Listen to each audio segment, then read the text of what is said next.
Hey there, and welcome.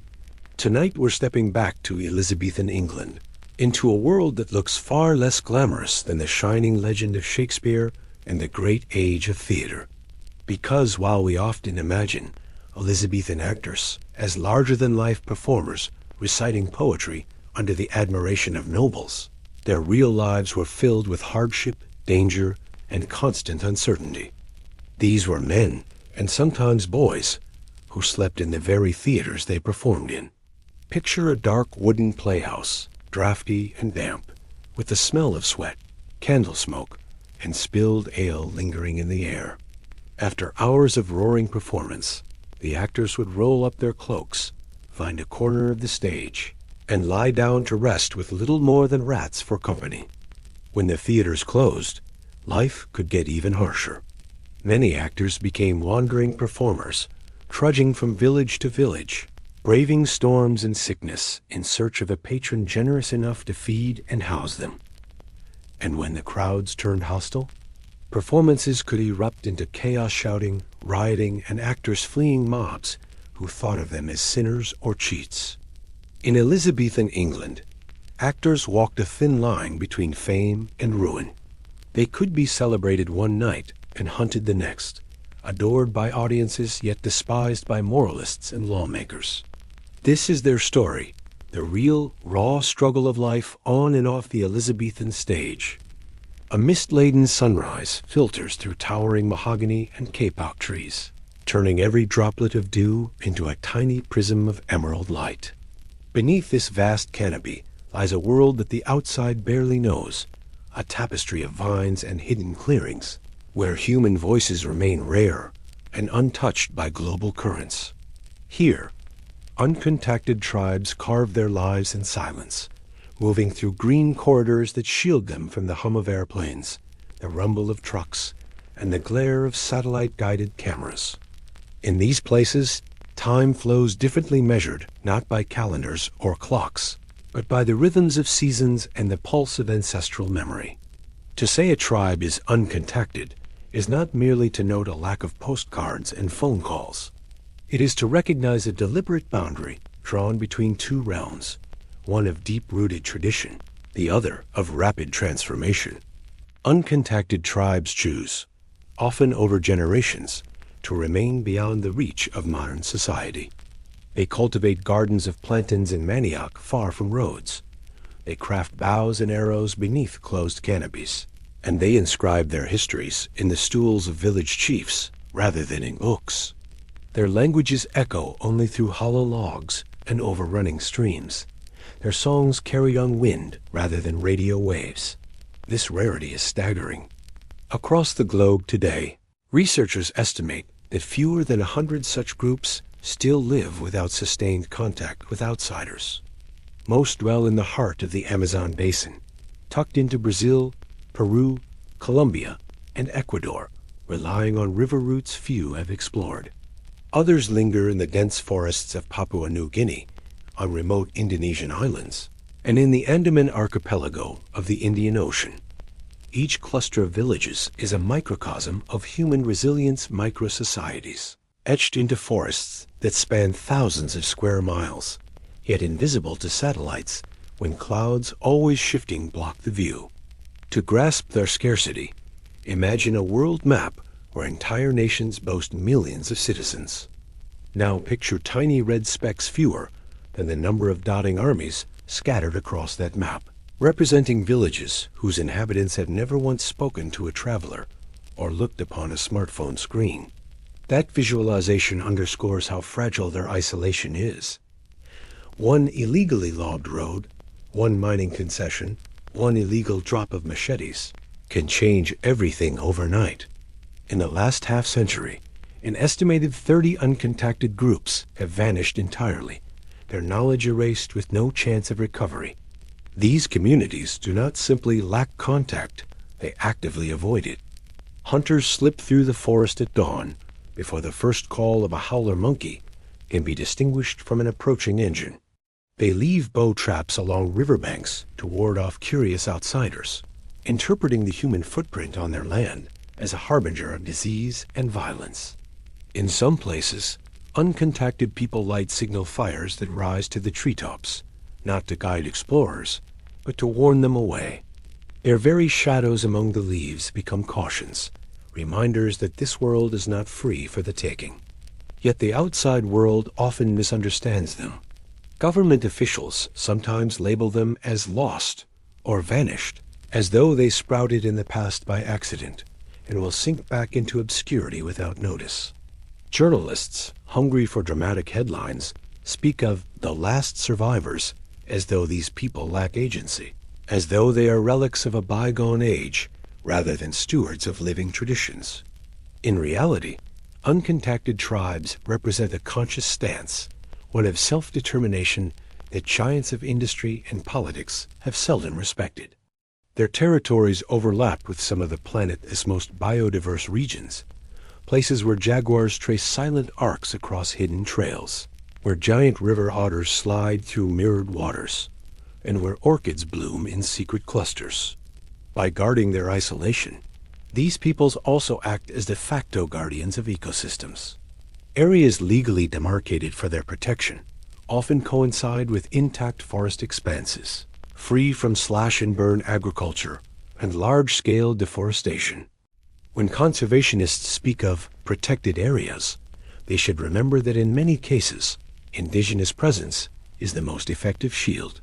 International law recognizes their right to voluntary isolation, yet implementation remains fraught.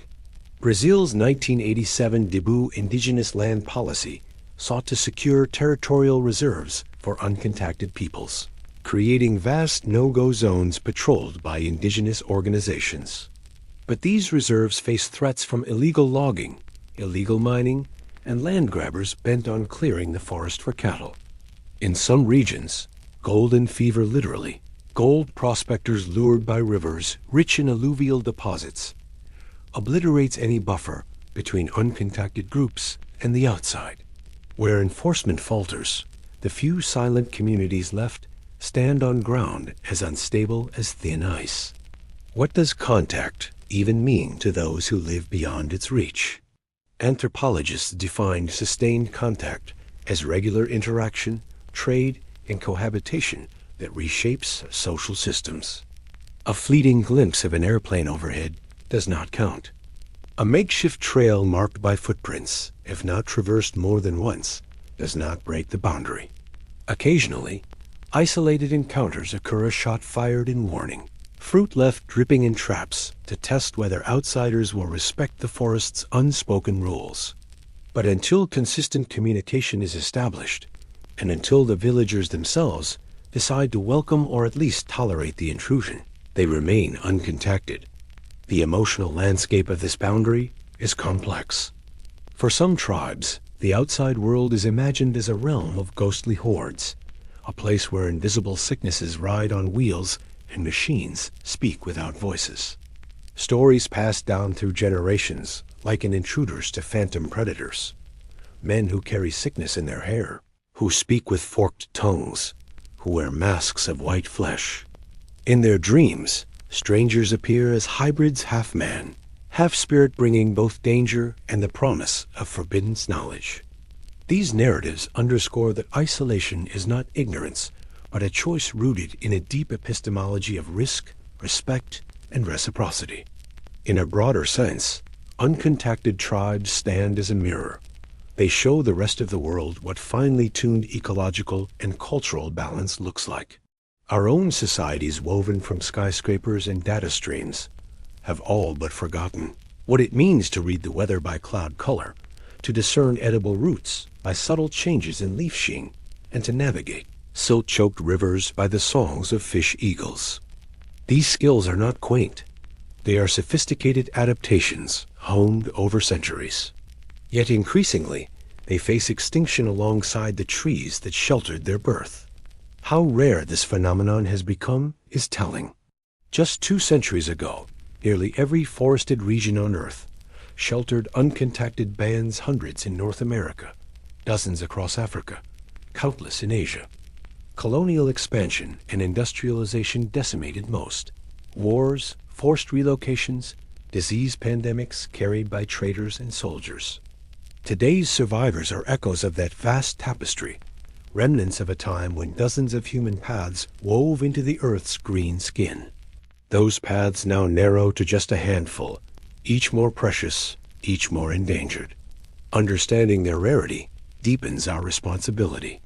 It invites us to pause and consider what is lost when a tribe disappears. Not just languages or traditions, but entire worldviews. Uncontacted peoples hold names for trees and creatures unknown to science. They perform rituals whose rhythms resonate with confounding precision to lunar cycles and tidal flows. And they possess medicinal knowledge that could guide future cures. When their voices fall silent, centuries of knowledge vanish, sealing off doors to worlds we have yet to imagine. Setting the stage for this journey into isolation, we recognize that we tread on stories that are still being written. The forest waits in breezes that carry laughter, the murmur of conversations in tongues, unrecorded by any phonograph, and the soft scrape of sandals hollowed from palm fronds. Our cameras and tape recorders capture only fragments light on leaves, the quiver of reeds, the approach of rain. To truly understand what uncontacted means, we must listen with more than our eyes. We must learn the art of silence, the patience of stillness, and the humility of being guests in a world older than our own ambitions. In the chapters to come, we will trace the contours of this separation, the threats that press against it, and the profound reasons why these tribes cling to the other side. We will wander into the uncharted heart of continents, following rivers that defy maps and hills whose names echo only in dream song. Along the way, we will encounter the fragile interplay between self-determination and vulnerability, sovereignty and erosion, permanence and erasure. For now, we stand at the forest's edge, believing the forest stands beside us, guarding its secret kin. Here, at the boundary between worlds, we take a breath. We peel back the layers of sound, the drum of insects, the hush of leaves, the distant splash of caimans, and we prepare to step into a world apart, where humanity still remembers how to live in harmony with the silence. A hush settles over the world's wildest places, jungles so vast that a helicopter's roar is muffled before it reaches the ground, mountain valleys so deep that sunlight lingers in fog banks long past noon, islands so isolated that the only footprints are those of seabirds.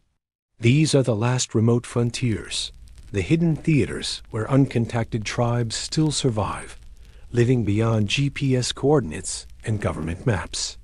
To glimpse these places is to step into a realm of shadow and leaf of river mist and cratered peaks, where humanity quietly persists in rhythms undisturbed by the clamor of modern life.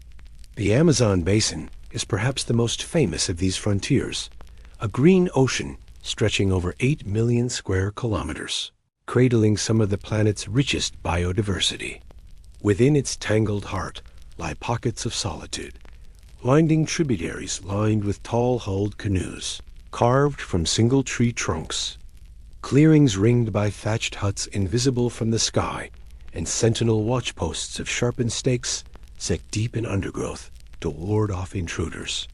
In Brazil's Javari Valley, one of the world's largest uncontacted reserves, satellite images catch fleeting glimmers of smoke against the canopy proof that people still tend manioc and banana gardens far from roads. Along the Peruvian border, the remote Sierra del Divisor mountain range guards communities who have never set eyes on airplanes, yet who navigate by compass of stars and river currents. In Ecuador's Yasuni National Park, lowland tribes skirting the Napo River draw invisible lines along riverside sandbars, refusing contact even as oil exploration pushes its tracks toward the tree-lowing. Lift your gaze higher, and the island chains of the Andaman and Nicobar rise from the Bay of Bengal, a scattering of limestone hills and mangrove swamps. On North Sentinel Island, the Sentinelese, perhaps the most reclusive tribe on Earth, repel any approach with arrow fire and barked warnings. Their small domain is encircled by coral reefs, creating natural moats that deter newcomers. Few outsiders have glimpsed their faces. Ragged hair, painted chests, flint-tipped bows held with unwavering resolve. As government policy enshrines their right to isolation, the island remains off-limits, patrolled by Indian naval vessels that hover at its reef's edge, ensuring that the Sentinelese continue their ancestral song in complete solitude.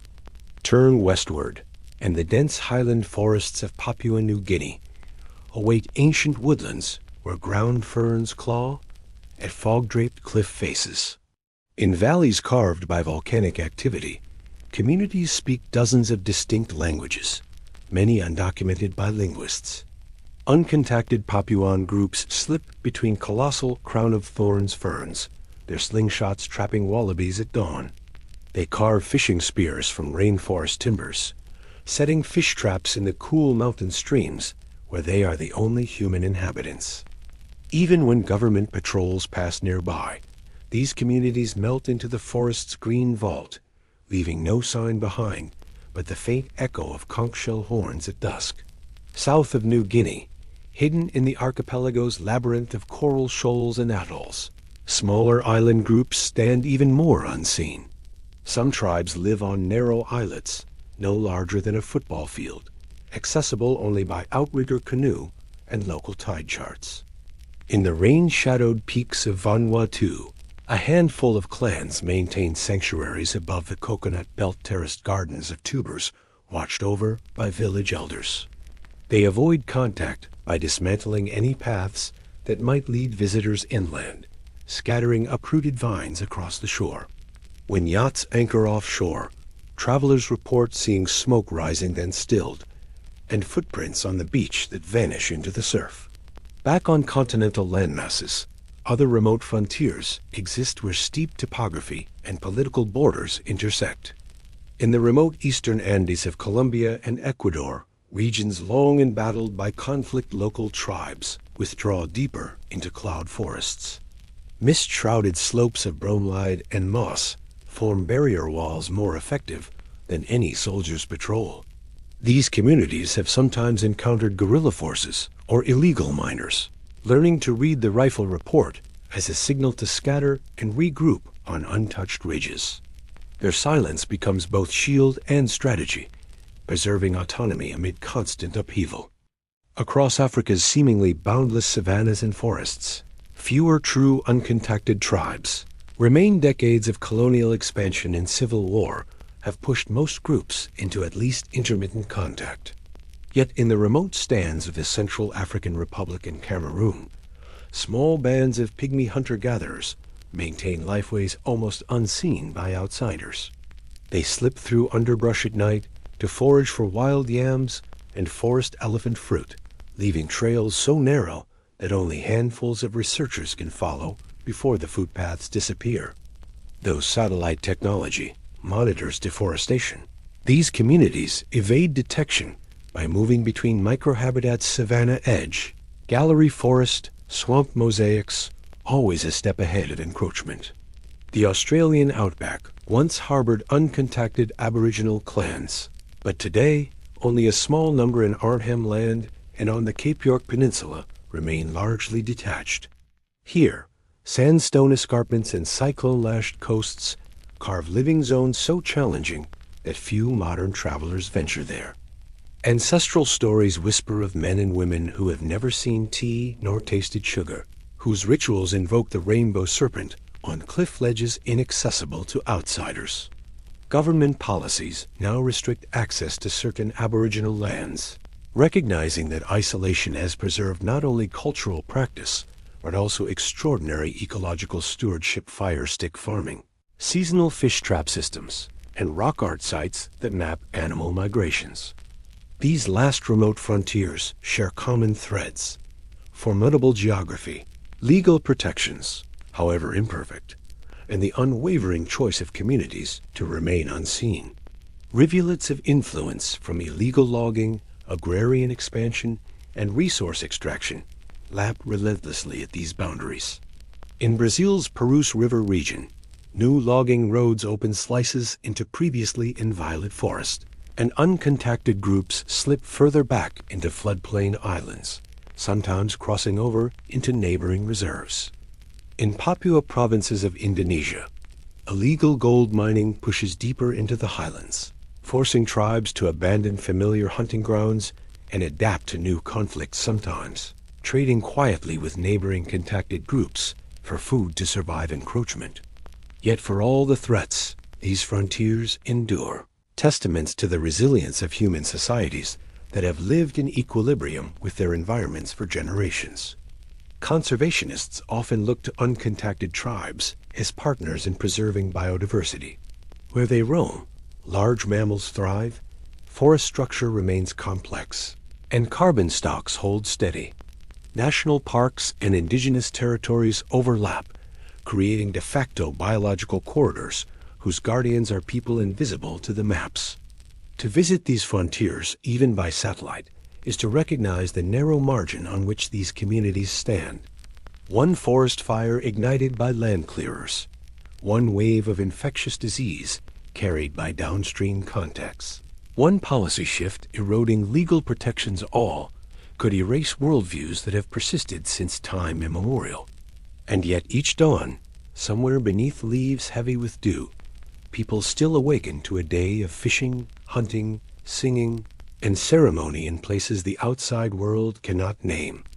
Their paths remain untraced by satellites, their songs unrecorded by microphones, their lives invisible on digital maps. As we move from these hidden realms back toward our screens and cities, we carry with us an awareness of how fragile our planet's last remote frontiers truly are.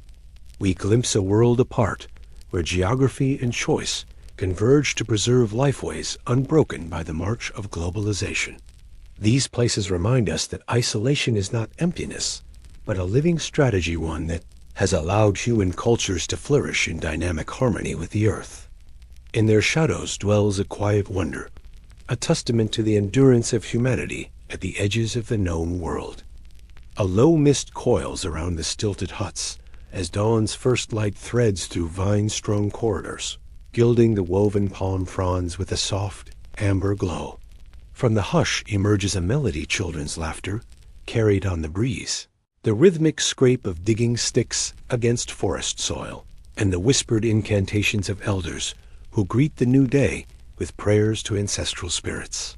In these moments, the pulse of time seems to slow, revealing how every gesture, every tool, and every story is an unbroken strand connecting today's lives to the distant past. Long before modern borders were drawn, the ancestors of these uncontacted tribes walked paths now hidden beneath centuries of leaf litter. They carved out gardens of wild yams and cultivated bitter manioc on fallen logs, teaching their children which roots soothe hunger and which must be soaked to leach out toxins. That knowledge, encoded in songs and hands on lessons beneath the canopy, has survived storms, migrations, and the slow creep of outside influence. When an elder kneels to plant the cutting, she performs the same blessing her grandmother uttered under the same constellations, bridging generations in a single breath. Stone tools lie scattered at village edges, flaked axes rubbed raw with river sand, hand-held grinders pitted by wild seed husks, and sharpened flakes that scrape bark from trees destined for canoes. Each tool's shape reflects millennia of refinement, a lineage of innovation passed from parent to child. A youth mastering the art of flint knapping feels a connection to an ancestor who knapped the very first blade, each chip that flies away marking both loss and gain, as the old form yields to a new edge shaped by ancient hands. Language, too, bears the weight of time. Elders recite long strings of words-place names, clan genealogies, and medicinal plant lists in tonal patterns that rise and fall like the river's current. These words carry not only meaning, but ancestral presence. When spoken, they seem to vibrate with the memory of spirits who first named them. In some dialects, the word for river echoes a word for mother, reminding listeners that water sustains life as a mother's womb. These linguistic threads knot together past and present, ensuring that each utterance remains a living testament to time's expanse. Ceremonial dances punctuate the year, marking planting seasons, harvests, and lunar cycles. At midsummer, villagers dress in body paint derived from annatto seeds, their torsos striped like sunlight on leaves. Feathers of macaw and toucan affixed to headbands catch the wind as dancers move in spirals that echo the Earth's orbit. With each step, the dancers reenact a creation myth.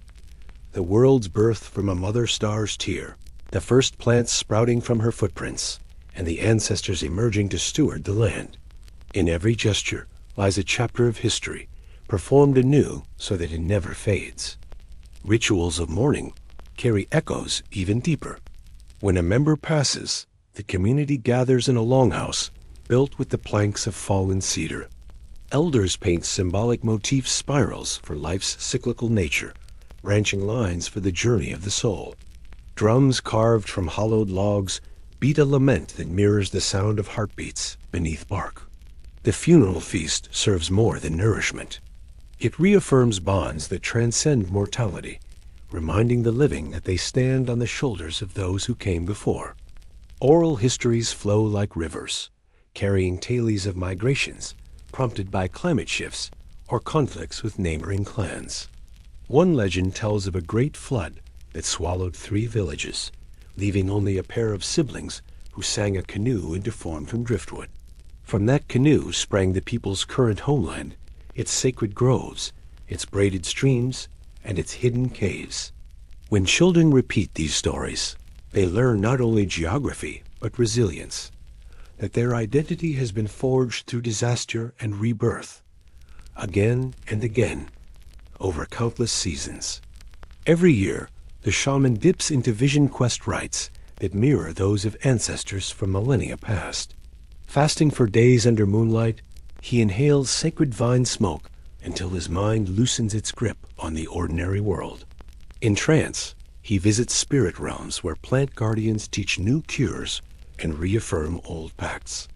When he awakens, he recounts the visions in Ikaro's medicine songs, whose melodies have changed little since the first shamans mapped their journeys in song. These chants, woven into healing ceremonies, carry the resonance of voices that predate recorded history. In hidden rock shelters nearby, centuries-old paintings gaze out from stone walls, handprints dipped in ochre, animal figures elongated into spirit forms, concentric circles that echo cratered moon motifs. While modern researchers glimpse these glyphs through headlamps, villagers know them intimately, each pictograph marking a hunting ground, a ritual site, or the passage of a notable ancestor. When a shaman traces the lines with a fingertip, he invokes the guardian spirit depicted there, as if the painting itself is a portal through time.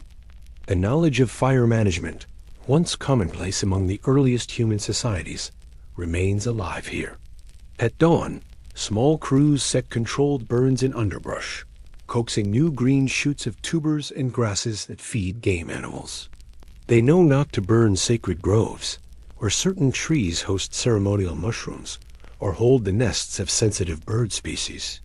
This mosaic of burnt and unburnt areas replicates patterns maintained by their forebears, ensuring biodiversity and reducing the risk of catastrophic wildfire.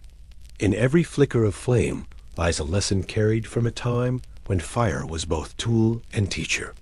Fishing techniques, too, bear the hallmark of antiquity.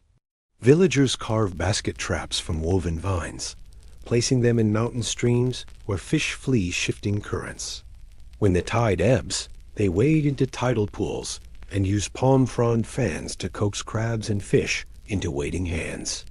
These methods mirror those still practiced in coastal rock art sites thousands of kilometers away, hinting at long-standing cultural connections across landscapes now divided by political borders. Through fish and fowl, people sustain both body and memory. Clothing and adornment echo ancient styles. Men wear loincloths dyed with bark extracts, while women craft skirts from the long, fibrous leaves of palms. Necklaces of carved seeds and carved bone link the wearer to plant and animal realms. When elders teach youngsters to weave these ornaments, they recite chants that invoke the tree that bore the seed, the bird that shed the bone, and the ancestor who first deemed these materials sacred. Each necklace wraps the wearer in layered histories, worn as portable monuments. Heirloom crops illustrate the endurance of ancestral horticulture. Gardens yield not just cassava and plantains, but hundreds of landrace varieties, each with its own flavor, seasonality, and spiritual significance. One strain of bitter manioc is reserved for spirit feasts. Another, sweet and yellow, is used only in children's weaning gruels. Seeds and cuttings are passed down through generations, carefully tended in shaded nurseries that mimic forest understories. These genetic archives preserve adaptations to soil types, rainfall patterns, and pest pressures, living reminders that their guardians have stewarded these plants since time immemorial. Music, too, ties present to deep past. The flute carved from antelope bone whistles melodies in minor pentatonic scales tunes that mirror the calls of forest birds. Hand drums echo the heartbeat rhythms of ancestors' journeys. When the villagers gather at nightfall, fireside gatherings turn into impromptu concerts, each song a tale of hunts, of love, of spirit communion. Some songs are credited to mythic heroes whose footprints shaped rivers. Others belong to clan founders whose deeds defined moral codes. In every note, the voices of yesteryear resonate across generations. Footpaths winding through the forest carry the imprint of countless travelers. Some paths lead to salt deposits at distant riverbanks. Others guide pilgrimages to mountain shrines where spirits dwell in hollows of quartz. Trails merge and branch, a labyrinth only navigable by those who learned the patterns in childhood. Each turn bears a memory of an ancestor's journey, of a gathering held at a hidden cove, of a pact sealed with tobacco smoke. As long as feet continue to tread these paths, the echoes of every traveler endure. In winter, when the rivers swell and block canoe routes, the community gathers root stores in communal caches. They recall how their forebears survived long floods, tailies of stilted platforms built on high ground, of bark canoes repurposed as floating gardens. Children practice drills in hauling and stacking food crates, mimicking skills passed down through trials of survival. When the water recedes, the stores yield enough tubers, nuts, and smoked fish to bridge the lean months, reflecting a continuity of resilience honed over centuries.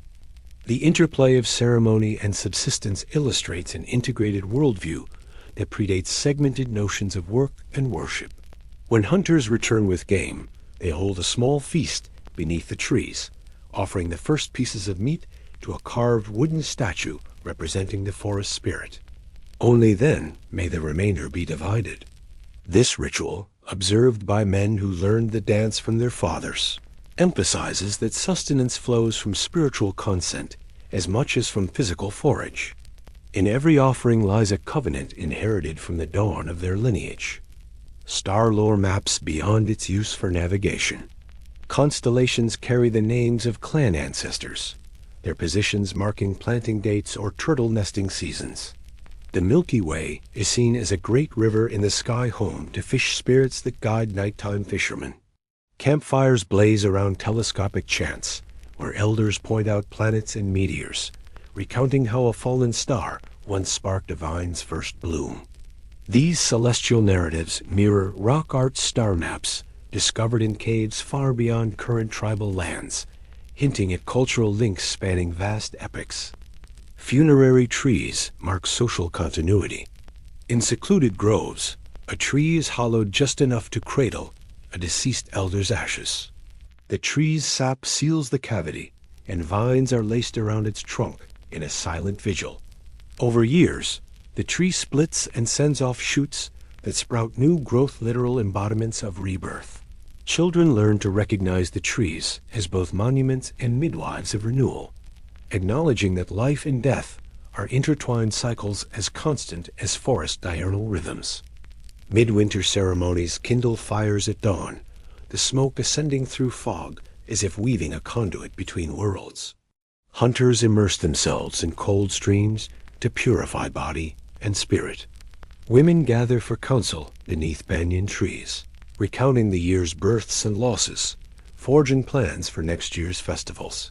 These gathering rites follow seasonal patterns noted by ancestors, a cadence of rituals synchronized with monsoon onsets and harvest moon phases. In every ceremony lies the tacit record of thousands of seasonal cycles. Marking rites of passage remain as they were long before written records existed. When boys reach an age of responsibility, they embark on a solo journey, a fasted trek to a distant ridge where they carve a ceremonial staff under starlight. Upon return, they present the staff in a public ceremony, declaring their readiness to join hunting expeditions. Girls undergo their own rite, a period of seclusion spent weaving bark skirts and learning midwifery skills. When they emerge, they are welcomed with dances that honor both their new roles and the lineage of women who came before. Water rituals echo origin tales. At the first thaw of spring, villages converge at sacred springs where water bubbles from limestone. They pour libations of crushed cacao seeds into the stream, calling upon fish spirits to grant bountiful catches. Elders recall how ancestors followed the spring's course upstream to discover hidden valleys ideal for gardens. When they dip their hands into the chilled water, they feel the resonance of those first explorers, trailblazers who shaped an understanding of the landscape's fertility. Every bark-scratched ledger hidden beneath woven mats holds maps and mnemonic glyphs. Apprentices study these ledgers by candlelight, tracing symbols for edible tubers, medicinal plants, and hunting grounds. These codices, prehistoric in their design, encode vast information without ink or paper, relying on generations of oral reinforcement to keep them alive. When a shaman consults such a ledger, she reads not only the map of plants, but the map of her ancestors' minds. These living traditions withstand pressures from outside forces, illegal loggers, miners, and transient settlers who bring new diseases and commodities. Yet the core practices endure because they are not mere customs, but lifelines, a set of interwoven skills, beliefs, and stories that anchor identity to land. When a volunteer medical team approaches with vaccines, villagers accept the remedy, but insist the shaman perform purification rites first, painting bodies with clay and chanting to ensure that modern medicine harmonizes with ancestral spirits. As dusk returns, the village huddles around fire pits, elders recounting stories whose origins lose clarity with the passage of time, yet whose essence remains intact. They speak of worlds warped by conflict, tales of tribes that vanished under gunfire or disease. In each cautionary tale lies a plea to remember the fragility of traditions and to protect the echoes of the past that still resonate in every speech, every dance, every bark-peeled hut. In the hush that follows the final story, one hears the faint rustle of palm leaf fans and the rhythmic tapping of flints preparing tomorrow's tools. The cycle begins anew. Seeds are selected, roots are soaked, songs are rehearsed. Each action reaffirms a covenant with ancestors, a promise that their ways of life, like the trees around them, will continue reaching skyward, rooted deeply in the soil of memory. Here, in the twilight between day and night, the past is not gone. It lives in every breath, every heartbeat, every echo of voices that refuse to be silenced. A single propeller plane droned low over a hidden river bend, its engine roar scattering flocks of parrots into violet-tipped sky. Below, in a cluster of thatched huts, women pressed painted palms to children's fevered cheeks, eyes wide as they watched the metal birds slice through green shafts of sunlight. It was the moment their world shifted, when the distant hum became a herald of danger, not curiosity. For the first time, they glimpsed the shape of outsiders, bringing gifts wrapped in velvet promises, but carrying unseen threats in every breath.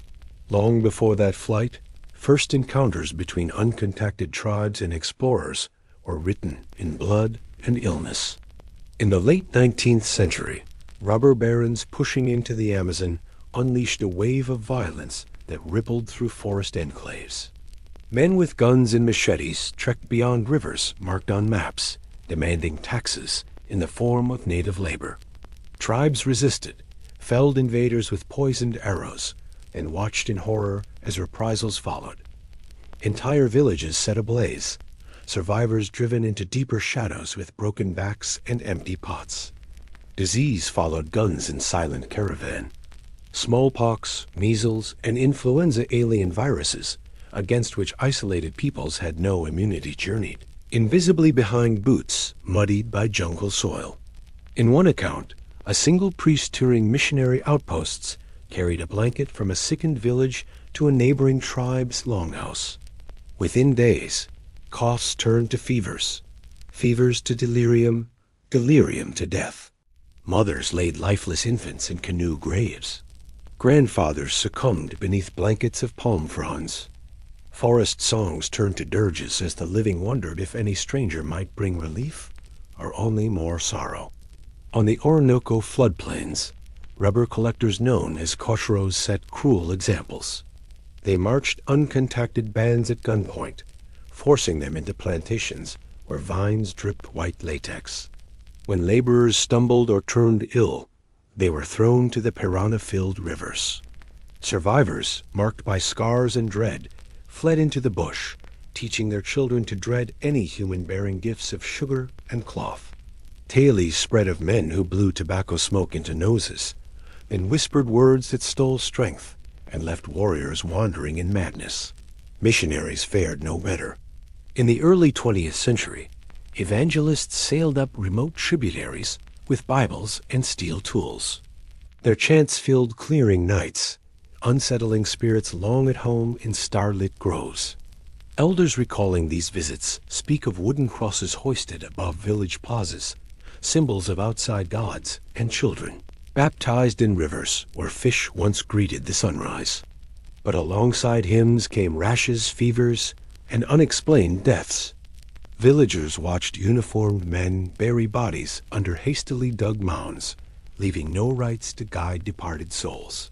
The forest felt unbalanced, and tribes closed ranks, painting red ochre on hands to ward against intruders bearing crosses. Rubber was only the beginning. In the mid-20th century, oil prospectors poured into forest fringes, drilling wells that bled black gold. Trucks thumped along corridors of logged trees, their lights slicing into sacred groves. Tribes that ventured near felt a sting in their lungs, a chemical haze foreign to moss-cool nights. Workers offered beads and mirrors in exchange for water and fruit, then slipped pathogens into wells or traded for sexual favors that spread venereal diseases. By the time medical teams arrived, when they arrived, the damage was done. Whole families wiped out, survivors too afraid to welcome help. A darker chapter unfolded with gold miners penetrating mountain forest belts. In Papua New Guinea's highlands, tribes long untouched encountered men with picks and sluices. They traded axes for old stone tools and introduced firearms in return for yams.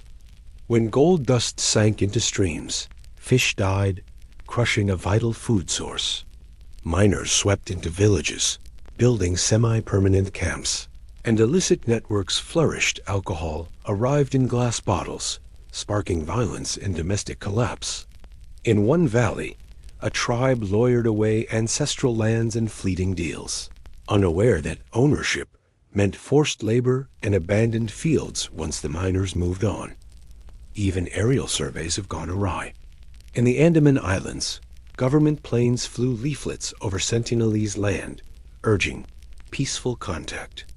The representatives thought the messages benign, even benevolent. Instead, they ignited fury. Islanders shot arrows at the sky, interpreting fluttering leaflets as malevolent spirits invading their domain. That response was not hostility for its own sake, but a desperate act of self-defense. Strike first before the spirits can sow disease or snatch children into iron cages. These traumas are woven into tribal memory. When strangers approach today, whether anthropologists with notebooks, loggers with chainsaws, or doctors with vaccines, women whisper to children, "Do not speak, do not show." Men slip into palm thickets, watching from a distance as fires are lit to signal leave. Hunters know to set snares of bristling vines across tracks, delaying intruders long enough for families to vanish beneath canopy. Each snare carries a warning. Those who pass risk the same fate as the missionaries who disrupted the ancestor as funeral rites. Exploration vessels have contributed to the fear. In the Congo Basin, riverboats carrying missionaries, scientists, and adventurers once anchored at tribal waterholes. Crews offered cloth scraps and tins of kerosene for fresh fish and frogs.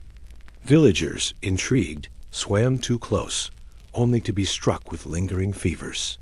The river became a route of death, and elders forbade any approach.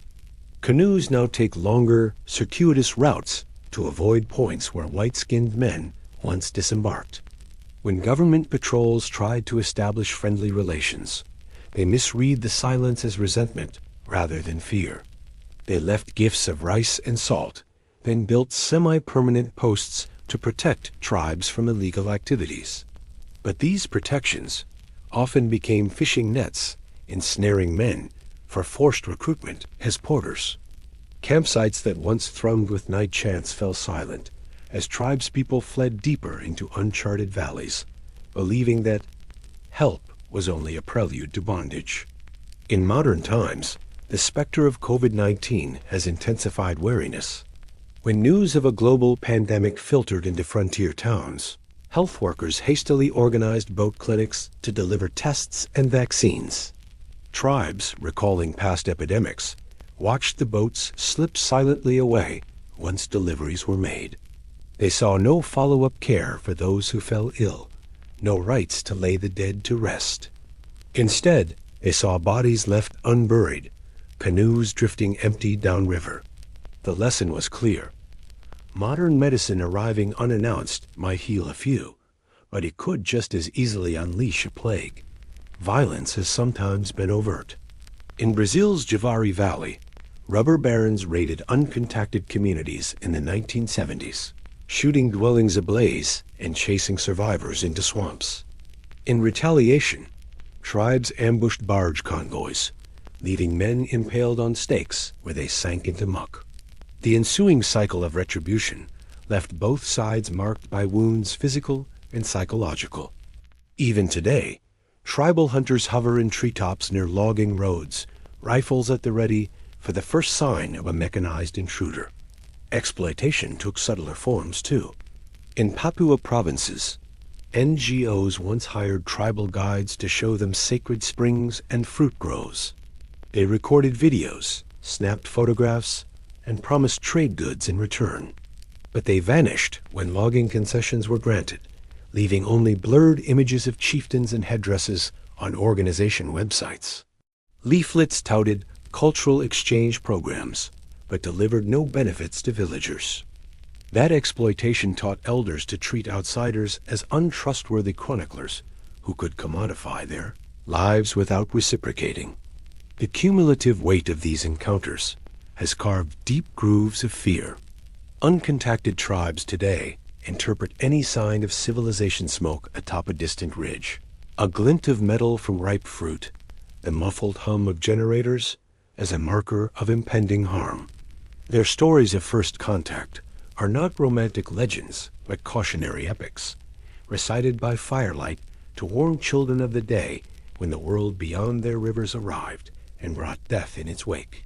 Their retreat into isolation is thus not ignorance, but wisdom born of hard-won lessons. They remember the sorrows etched into mothers' lullabies, the shape of coffins carved from cedar, the silence of fields once lush with cassava, now trampled by bulldozers. When a distant engine splutters through palm canopy, they know its roar carries not only metal, but memories of bullets and blankets stained with fever. It is a sound their ancestors learned to dread and their descendants continue to avoid. In the end, these stories of misbegotten contact serve as both a warning and a plea. They remind the outside world that goodwill without consent, medicine without ceremony, gifts without reparations, can become sins against the very people they purport to aid. They show us how easily curiosity becomes cruelty, and how respect must precede interaction if trust is ever to be earned.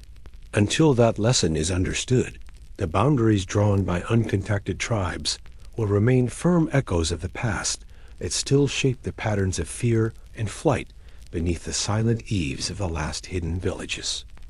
A stillness falls over the village before dawn, heavier than the usual hush that drapes itself over the thatched huts.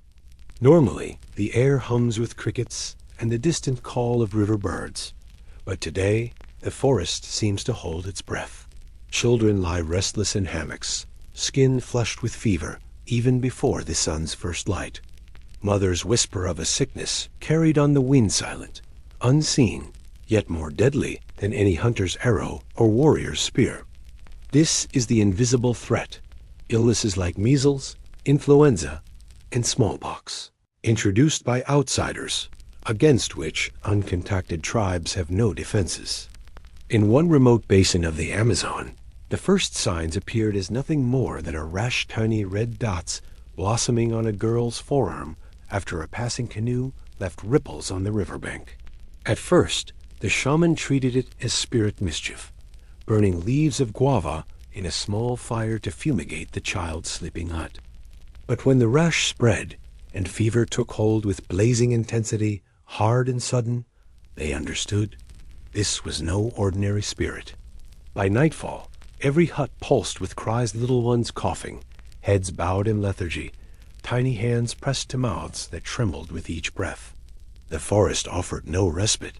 In past seasons, the rains washed away fevers, and the steam of hot stones banished chills. But these illnesses raced too fast, an invisible swarm of microbes sprinting between bodies. Canoes that once carried fish now bore the lifeless forms of the young, their beauty white and still as the moon. Mothers wrapped them in broad leaves and laid them in shallow graves beneath fruit trees, believing their spirits would nourish the roots. Fathers carved wooden totems to mark the spots, chanting songs they hoped would soften the god's wrath. Measles struck hardest of all.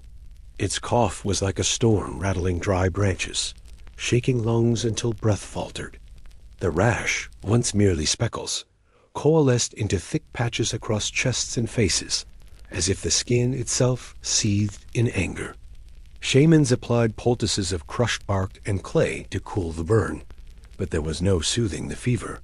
Children whimpered for mothers who could not comfort them, clutching at blankets too light to hold heat at bay. In days, measles claimed nearly half the village. The survivors retreated into the forest, abandoning the fields they had tended for generations. Similar scenes played out on isolated islands far to the east. In the Andaman archipelago, when measles arrived on the heels of a stranded supply ship, the Sentinelese lit signal fires giant torches of palm fronds, purposed to ward off approaching boats. Yet the disease leapt ashore in whispers, carried by footprints on sand and the faintest breath on the wind. Men, bedecked with boughs and coconut-hewn axes, tried to repel the sickness with arrow volleys against the sea. But measles slipped through skin like water through a net, finding open pores in every home. The tribe, once numbering in the hundreds, dwindled to mere dozens in a matter of weeks. In New Guinea's highlands, flu swept through mountain hamlets like a landslide. Hunters who scaled cliff-scarred trails fell ill beside the streams that once guided fish to their spears. The healthiest among them, stricken on return journeys, collapsed on the path. Their companions had no choice but to bury them where they lay, believing that moving their bodies would anger river spirits. When the flu's wave receded, a hush reigned over the highland forest's no drum beats, no night songs, only the sigh of wind through mist-soaked ferns. These tragedies forged an unbreakable lesson. Any contact, however brief, carries unseen catastrophe. A single handshake, a scrap of cloth handed down, even airborne microbes from a passing canoe's paddle splash could infect. Shamans came to believe that sickness was wielded by outsiders deliberately armed, not with guns, but with invisible weapons. They spoke of spirit bugs, demons that rode on foreign breath, striking only after human faces turned white with terror. In creeping dread, tribes erected new defenses. poison-tipped arrows aimed at any approaching vessel, traps laid along riverbanks, sharpened stakes hidden beneath water to ambush the unwary. When government health teams later ventured upriver, paddling hours beneath dense canopy to deliver vaccines, they found deserted clearings. Fragments of woven mats lay rotting, children's boughs broken on the ground. Dugout canoes, once the height of craftsmanship, splintered from neglect. In one valley, a nurse discovered an infant, still alive but too frail to cry, swaddled in a palm leaf blanket painted with protective foam. Attempting to vaccinate, she watched the mother flinch, eyes wide, then slip silently back into the trees, leaving child and needle together on the sand. In every region, these patterns repeated. Tribes that had once briefly welcomed traders for metal knives and beads now barricaded themselves in hidden groves. They dismantled trails to waterholes, letting vines reclaim the paths that once trembled beneath sandals. They scattered leaf traps across open clearings, snatches of palm laid in patterns to confuse maps, and by extension, outsiders. When news of a deadly flu pandemic reached frontier towns by radio elders, sealed their communities with ritual rites. Fires lit at dawn to purify the air, ashes of sacred wood, placed at river mouth chants, repeated for hours to ward off the pestilence riding on waves. Yet the invisible threat adapts. Influenza mutates, emerging in new strains. Measles lingers in pockets, poised to spring when immunity wanes. Each wave renews the fear. In one Amazon reserve, a new outbreak in the 1990s followed the construction of a logging road that brought workers who refused to isolate. Vaccine teams scrambled to catch up, but the odds were stacked. Lost cold chains in the humid forest, language barriers that made consent elusive, cultural protocols requiring shamanic blessing before any foreign substance entered the body. By the time vaccines took effect, the death toll had already passed 50% of the village. These experiences shaped policy, at least on paper. International guidelines now demand no contact zones, buffers of untrodden forest patrolled to keep outsiders at bay. Yet enforcement falters in regions where resources are scarce. Health officials lament that lethal ignorance prevails. Tribes remain unaware that vaccination can prevent such devastation. But the tribal perspective is clear. Past contact brought only death. The memory of smallpox outbreaks' lethal waves that followed. European ships centuries ago lingers as living testimony that welcome mats invite disaster disguised as goodwill. Anthropological efforts to document these tragedies echo with urgency. Researchers interview survivors, tape recording tear-choked accounts of whole families lost to coughs in the night. They collect scraps of clothing embroidered with soot where children coughed their final breath. These artifacts, stored in museum collections, become grim reminders that invisible pathogens can empty villages as efficiently as scorched earth armies. Yet these studies also reveal a thread of resilience. In some tribes, survivors developed improvised quarantines, isolating the sick in separate huts and using herbal steam inhalations passed down through ancestral memory, hedging against the lack of modern medicine. In the modern era, some remote communities have negotiated carefully limited contact only with health workers who agree to strict protocols. In a highland valley of Colombia, elders invited doctors to a ceremonial gathering. Vaccines were administered only after the shaman poured blessed water on each vial and chanted blessings over the needles. Those rites, seemingly superstitious to outsiders, served a dual purpose. They framed the vaccine as an ally of ancestral spirits and ensured that safety measures masking hand washing were performed with ritual gravity. In that valley, measles outbreaks have become rare anomalies rather than yearly specters. Still, in most uncontacted regions, disease remains an existential specter. The tribe's fear is not of flesh and blood invaders, but of air itself, the unseeable swirl of viral particles between blowgun darts. When drones depart after mapping missions, villagers note the whine, and cross themselves, believing that machines left without human footprints still carry air witches back to their communities. They burn small offerings beneath drone landing sites, cocoa leaves, annatto seeds, to cleanse the air, trusting ancestral rites even when the threat is microscopic. Some anthropologists argue for ring vaccination, an approach where vaccinated buffer zones form protective circles around isolated villages. But tribes balk at the notion, fearing that any encroachment, however benevolent, will break the boundary between worlds. They have seen the world beyond only through fevered dreams and whispered warnings. They prefer isolation's discomfort to exposure's certain devastation. In the end, the visible threats guns, chainsaws, bulldozers pale beside the invisible onslaught of disease. Measles, influenza, smallpox, names that carry more fear than any weapon. They prey on the young, the old, the unvaccinated. They slip through defenses no matter how high the palisades of sharpened stakes. Their toll dwarfs all other causes of death among uncontacted tribes, rewriting the course of cultures in mere months. As the sun sets on this tale, the forest exhales once more. In scattered clearings, smoke curls from the few surviving cooking fires.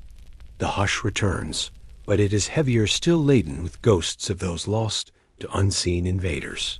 The trap snares remain set, the watchtowers still manned by hunters with taut bows. The invisible threat has taught them that the only safe haven lies in absence. Absence of contact, absence of roads, absence of all that invites sickness ashore. And so, beneath the rustle of palm fronds and the distant drip of rainfall, the tribes endure in isolation, a fragile bulwark against pathogens that travel faster than canoes.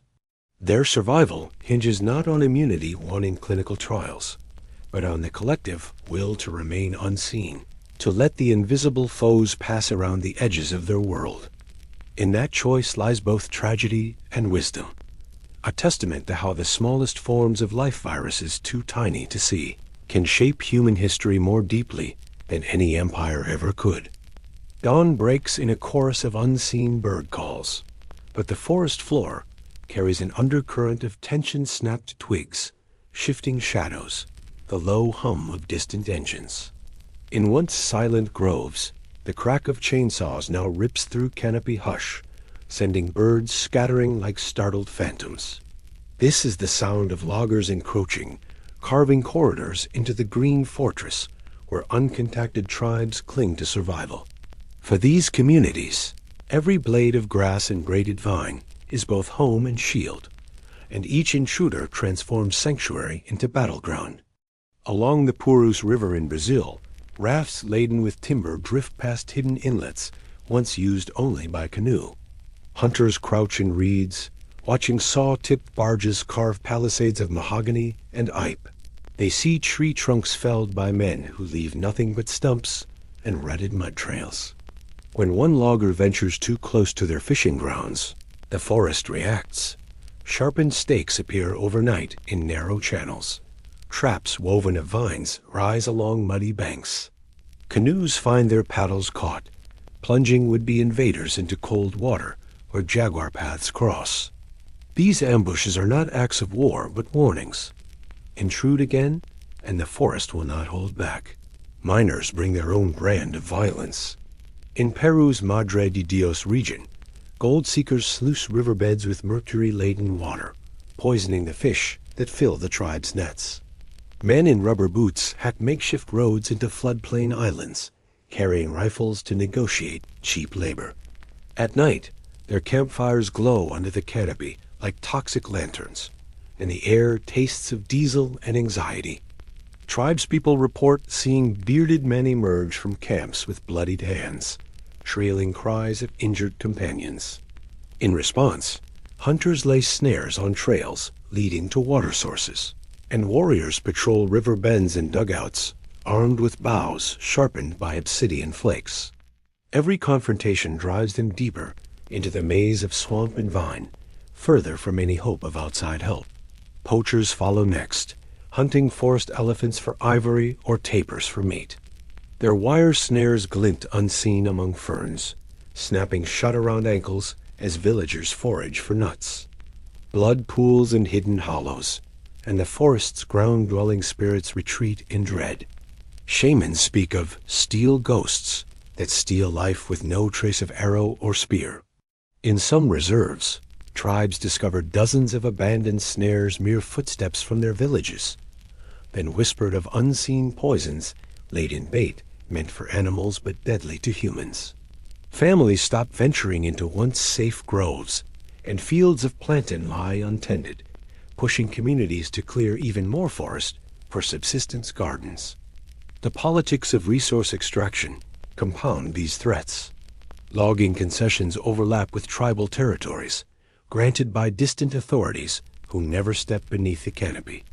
Blimps circle overhead, mapping available timber, then contractors arrive with iron tools and dubious permits. Villagers paint warning signs on tree trunks, red XS, and cryptic glyphs, known only to those who speak ancestral dialects, hoping bureaucratic eyes will respect the messages.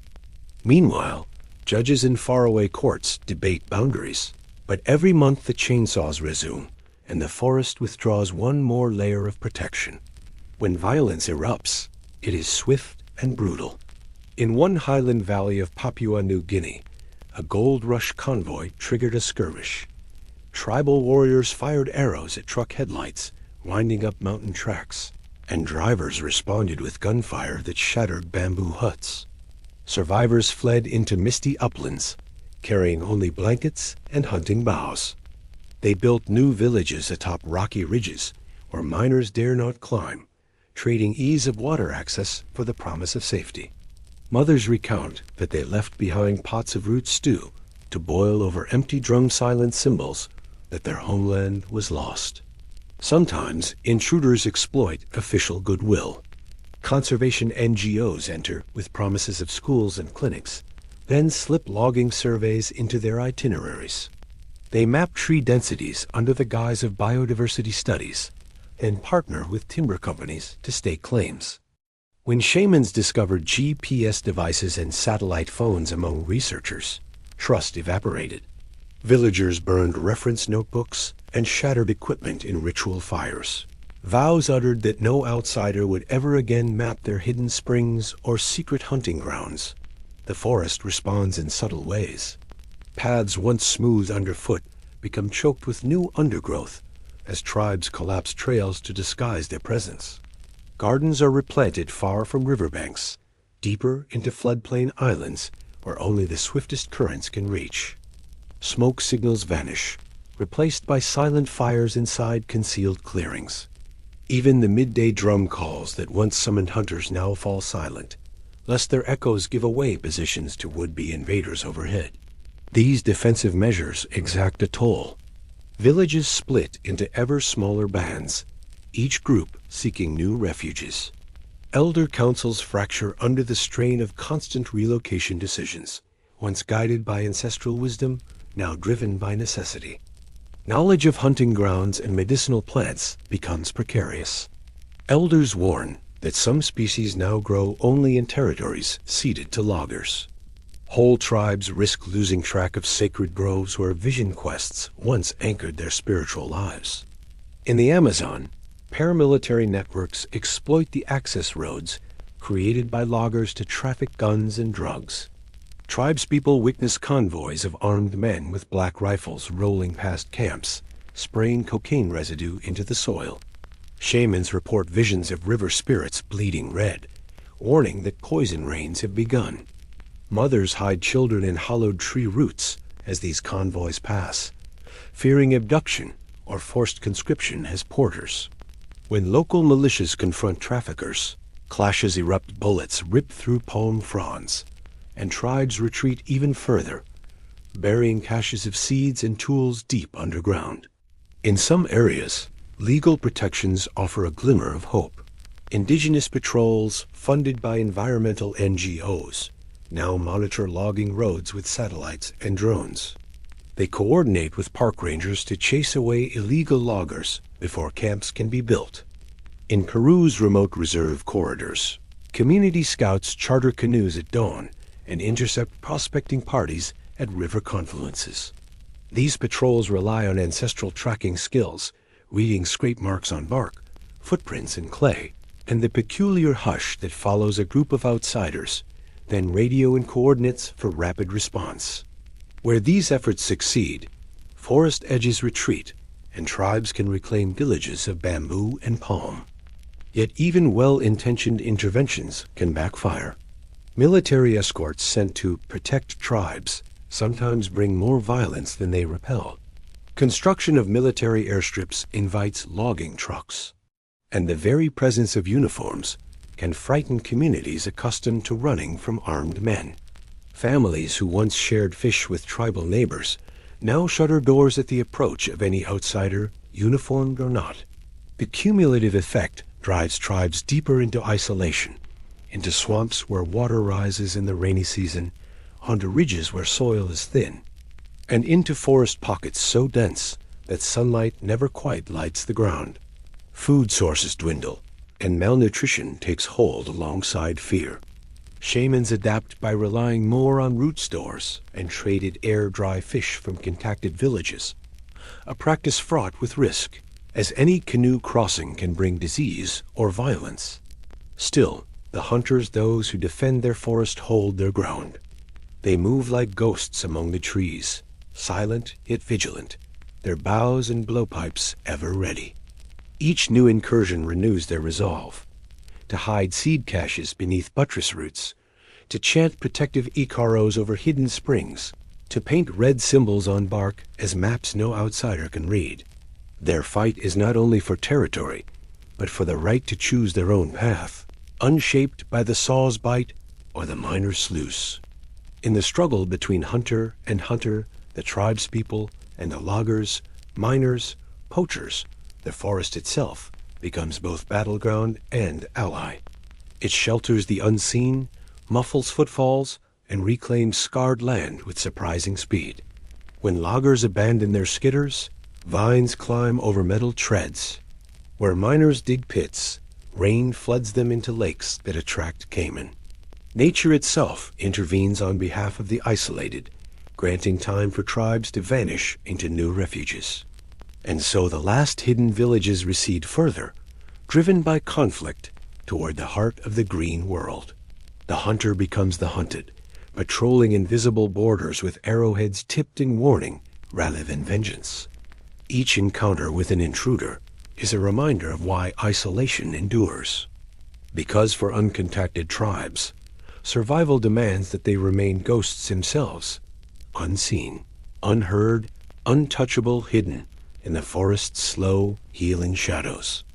Mist curls low among buttress roots as dawn's pale light threads through emerald layers of leaves, revealing a world read like an open book by those born beneath its canopy. In this living library, every plant, every stone, every rustle of wing or leaf holds meaning, a secret code for survival. Uncontacted tribes move through these corridors not as passive wanderers, but as guardians, attuned to hidden patterns woven through moss and vine. They navigate by instinct honed over generations, translating subtle signs into life-saving knowledge of land, plants, and wildlife. Before they ever spoke aloud, these guardians learned to read the forest floor. A single fallen palm frond, modeled in specific spots, meant a nearby termite nest, a ready supply of protein when roots ran low. In the first light of morning, dew-heavy spiderwebs glistened like scattered pearls. Elders taught their children that bees would soon gather nectar from the blossom-lined trails where those webs lay, pointing the way to flowering trees heavy with fruit. Even the texture of soil underfoot whispered clues. Fine, powdery earth signaled the presence of clay springs favored by tapirs, whose mud baths left tracks hunters could follow for days. Edible and medicinal plants formed the backbone of this knowledge. A slender vine coiling up kapok trunks yields fibrous bark that, when pounded into a paste, staunches bleeding wounds. At midday, villagers gather beneath groves of wild ginger. knowing its roots release anti-inflammatory oils when crushed, cooling swollen joints for the aging or injured. Families carry woven baskets lined with palm fiber, each section reserved for specific species: salmon pink palm hearts for dinners, pale green calabash leaves for diarrhea, and deep red annatto seeds for protecting skin against biting insects. They harvest with care, one or two branches snapped, never the whole tree, ensuring the forest can replenish itself. Tracking wildlife is both art and science. Hunters, barefoot in damp leaf litter, learn to distinguish fresh from old tracks by the softness of edges and the coolness of the soil imprint. A jaguar's paw print today bears crisp toes. Yesterday's rain blurs them. The spacing of tracks wide and confident for an adult, narrowly clustered for a cub, tells the hunter whether to pursue or avoid. When peccaries thunder through undergrowth, their wallowing holes hold water that villagers collect in carved gourds, filtered through charcoal from sacred fires to remove debris. They follow the herd's paths to natural salt licks, where stones encrusted with mineral deposits become seasoning for communal meals. But survival isn't mere scavenging, it's stewardship. Uncontacted tribes practice selective burning, torching underbrush in controlled patches at the end of the dry season. This stimulates fresh grass sprouts that attract deer and tapirs, concentrating game in predictable areas. They never burn near groves of nut-bearing trees, knowing that fire too close will destroy seeds yet to mature. These mosaic burns create a patchwork of growth stages, supporting biodiversity and reducing risk of massive wildfires. In one valley, elders recall how a century-old burn pattern recorded in oral songs guided them to a hidden plateau where medicinal orchids flourish every 20th year. Rivers and streams map life's rhythms.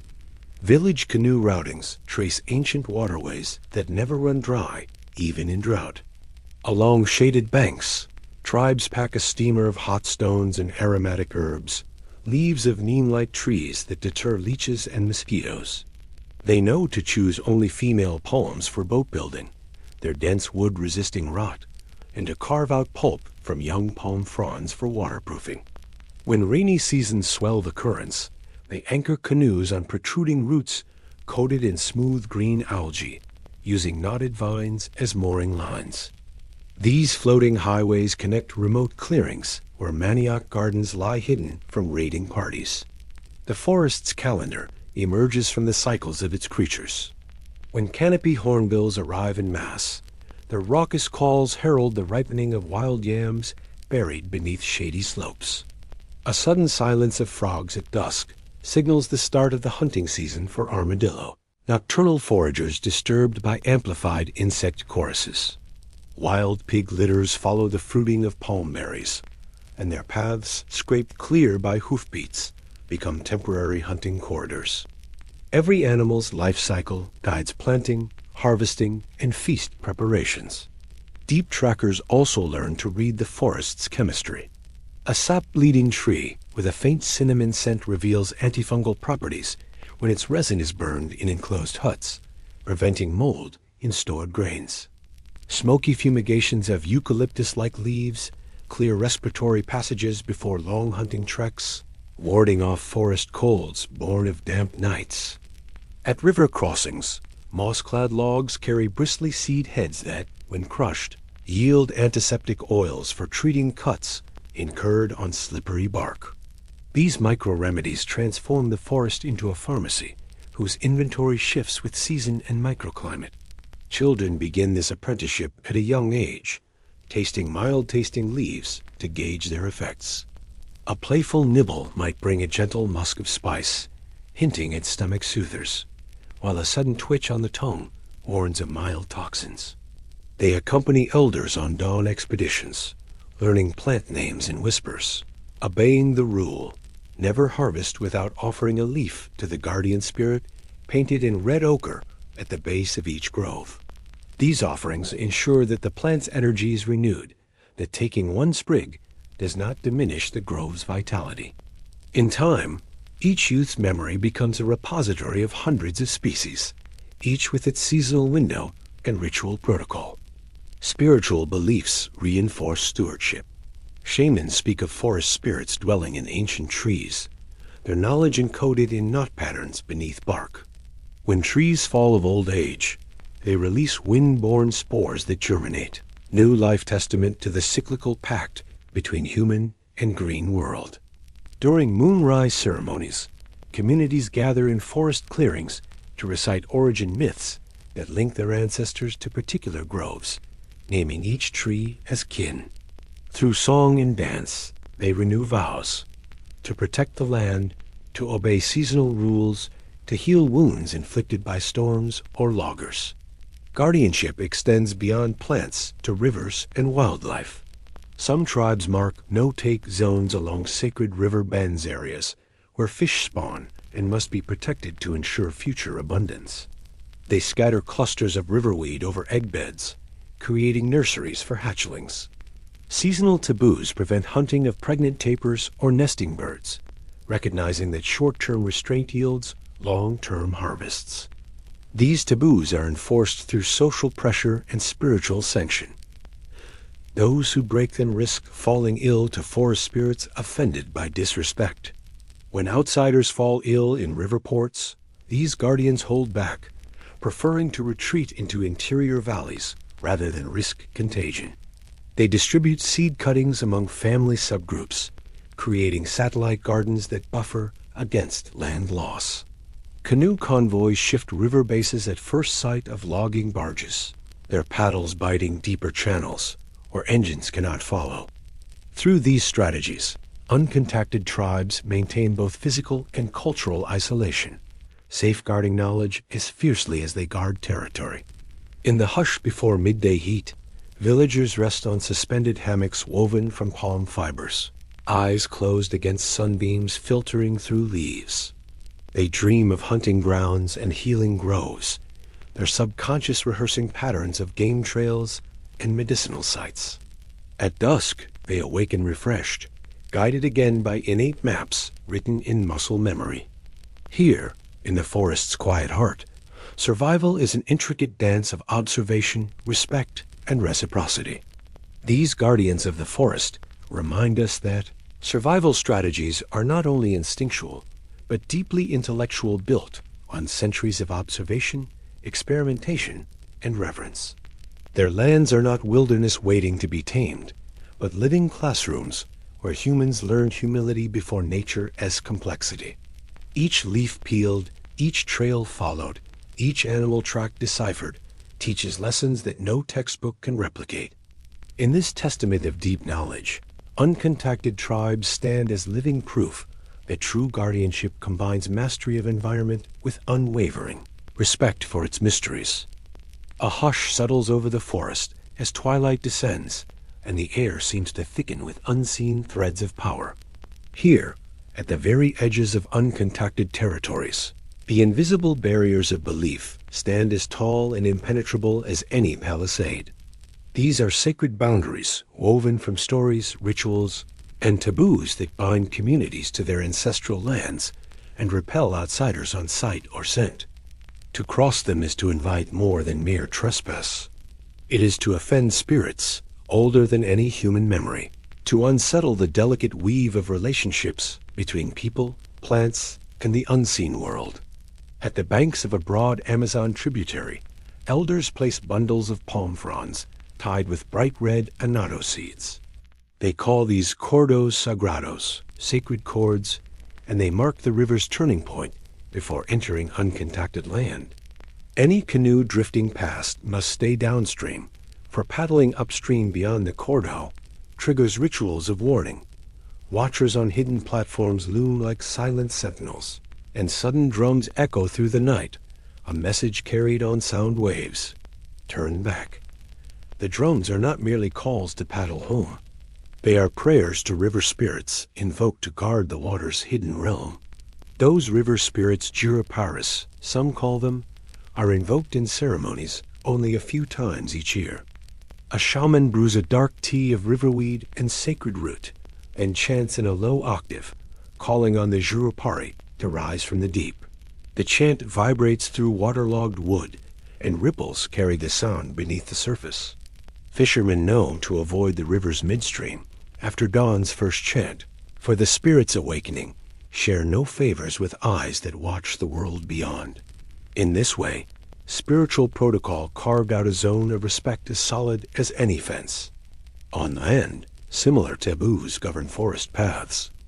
A slender trail just wide enough for one person's footfall is marked by leaf-staked talismans, carved bones wrapped in vine fiber, painted with ochre and clay.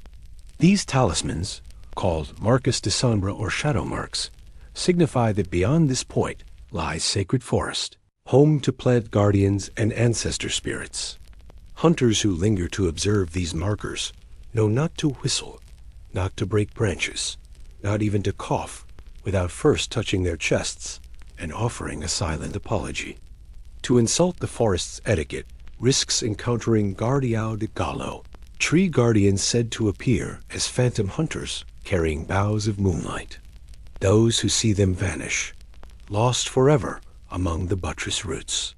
Even children learn these taboos as lullabies. A mother sings of the Vido de Prata, a silver deer spirit that roams deep under starlight, punishing anyone who dares to wander past the first 3 shadow marks without the proper offerings. The lullaby's chorus, Cuidado, cuidado, echoes in young ears. Beware, beware. And when the night's blackness presses against fragile homes, children shiver in their hammocks, recalling how the silver deer's antlers gleam in the dark, a warning to uphold the pact of boundary and sanctuary. Clan councils reinforce separation through marriage taboos. Offspring of one village may never marry the children of the next, even if that next village lies only a day's walk away. The elders claim that each clan possesses its own espirito curador, healing spirit, whose songs harmonize only with kin, and whose power fractures when mixed with outsiders' blood. These prohibitions ensure that villages remain culturally distinct, their rituals and secret medicines sealed within each group. Outsiders, even from neighboring uncontacted clans, are treated with suspicion. Their stories, though familiar, carry different songlines, different healing melodies, and so become potential disruptors of communal harmony. Seasonal festivals serve not only to celebrate cycles of planting and harvest, but also to reaffirm these sacred boundaries. At the New Moon Festival, clans circle their communal plaza and paint symbols on palm trunk spirals representing the sun's rebirth, branching lines for rivers, dots for seed offerings. Then, in unison, they chant a vow. We live within the circle, and the circle keeps us safe. Outsiders unfamiliar with the precise choreography of drum beats and chants stand out visibly misplaced accents, oft-timed hand claps automatically excluded from the communal dance. Their foreignness becomes its own barrier, marking them as uninitiated and unwelcome. Pilgrimage routes illustrate another layer of separation. Once each year, groups of elders and apprentices traverse Trilhas de Cura, healing trails, to hoary springs believed to hold ancestral wisdom. On these pilgrimages, all movement is documented in song rather than in footprints. Rhythmic steps, chants that describe each bend in the path, the location of each medicinal grove. Outsiders may glimpse the procession from a distance, but cannot follow. Any footfall that reproduces the pilgrim's steps without singing the accompanying verses is believed to lead one straight into a labyrinth of bewilderment, a place where compass and cognition collapse. Thus, the pilgrimage path remains hidden, preserved by song rather than by stone. Sacred boundaries extend skyward as well. Certain constellations, known only by clan dialects, remain taboo to speak aloud on clear nights when the stars burn brightest. A hush falls over family camps when those star clusters climb above treetops, and any mention of their names is believed to summon cosmic leviathan spirits that reshape reality. Only the shaman, under a special lunar rite, may speak the star names and read the sky's patterns for weather omens. Outsiders who note the disappearance of spoken names find no answers, for the boundary between the visible heavens and the forbidden's tongue remains intact. In some regions, a deeper layer of taboo is encoded in the water itself. Sacred springs, where healing ceremonies take place, are never named on maps nor spoken of outside ritual times. They are aguas vivas, living waters, and approaching them requires purification, first bathing in cold brooks, fasting for 3 days, refraining from all laughter. Outsiders who search for these springs via GPS or whispered rumors find naught but tangled vines and swirling mud. The waters remain elusive, protected by both terrain and rite. Even the forest's acoustics act as boundary keepers. In zones deemed too sacred for song, the simple act of singing or drumming is forbidden. Such zonas de silencio, silent zones, occur around ancestor burial mounds or atop peaks where sky spirits dwell. Villagers crossing these zones move in hushed steps, touching the earth gently, their voices subdued into murmurs. Outsiders unaware of these silent sanctuaries falter at the sudden descent of quiet and often turn back, the hush itself a guide away from the sacred core. These interlocking taboos and rituals form a tapestry of separation, each thread reinforcing the next, ensuring that outsiders remain forever at arm's length. They are not acts of hostility, but of devotion.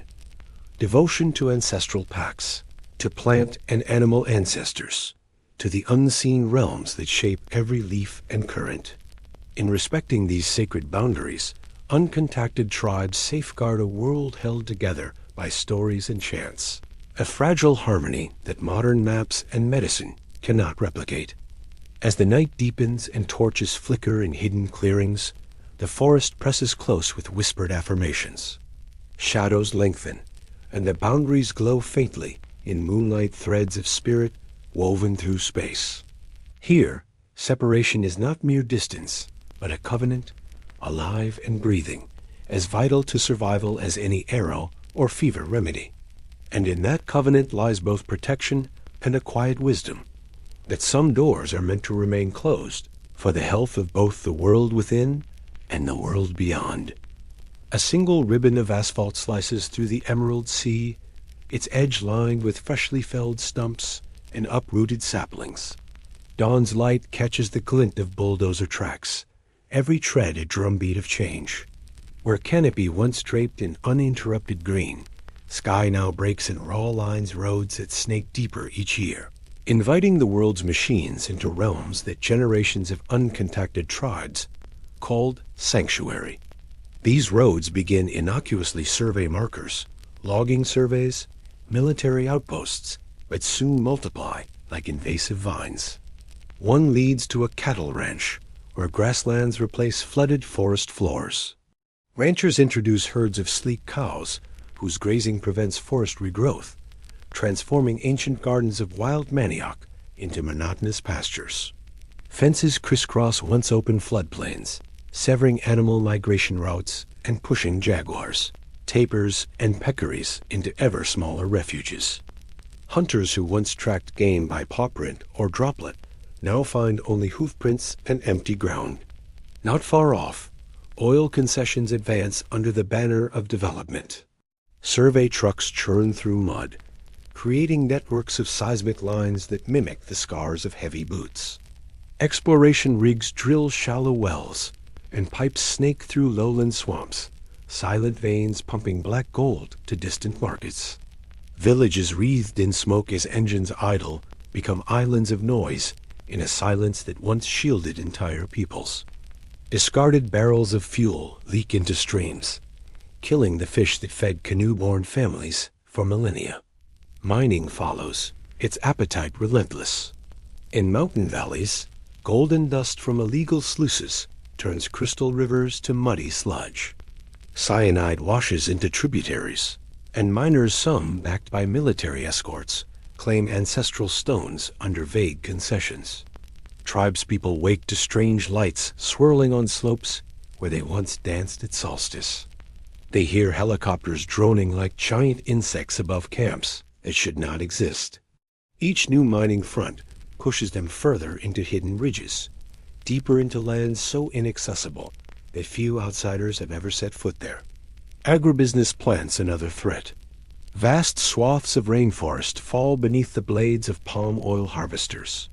Immense monocultures rise on cleared land, their uniform palms stretching into haze. Outgoing winds carry the scent of fermenting fruit sweet and cloying far into the forest's interior, tempting scavengers with unfamiliar odors. Hunters report seeing flocks of parrots roosting in the bruised crowns of dying trees, their warnings unheard amid the chainsaw's roar. Government plans compound the pressure. In an effort to integrate remote regions, agencies approve new highways, some linking border towns, others promising tourists access to waterfall vistas. Local officials hail these roads as engines of progress, speaking of clinics and schools to follow. But rarely do these roads bring education to uncontacted tribes. Instead, they bring land grabbers, squatters, and a flood of opportunists staking claims on every tract of cleared earth. Satellite images flashing on computer screens thousands of miles away reveal the pattern, patchworks of deforestation, expanding in rings from existing roads. Environmentalists ring alarm bells, mapping deforestation fronts that march inexorably toward the heart of uncontacted reserves. Yet enforcement lags. Rangers cite budget shortfalls and safety concerns. NGOs document permits granted under opaque conditions while chainsaws hum in neighboring forests. The encroachment is not only physical but cultural.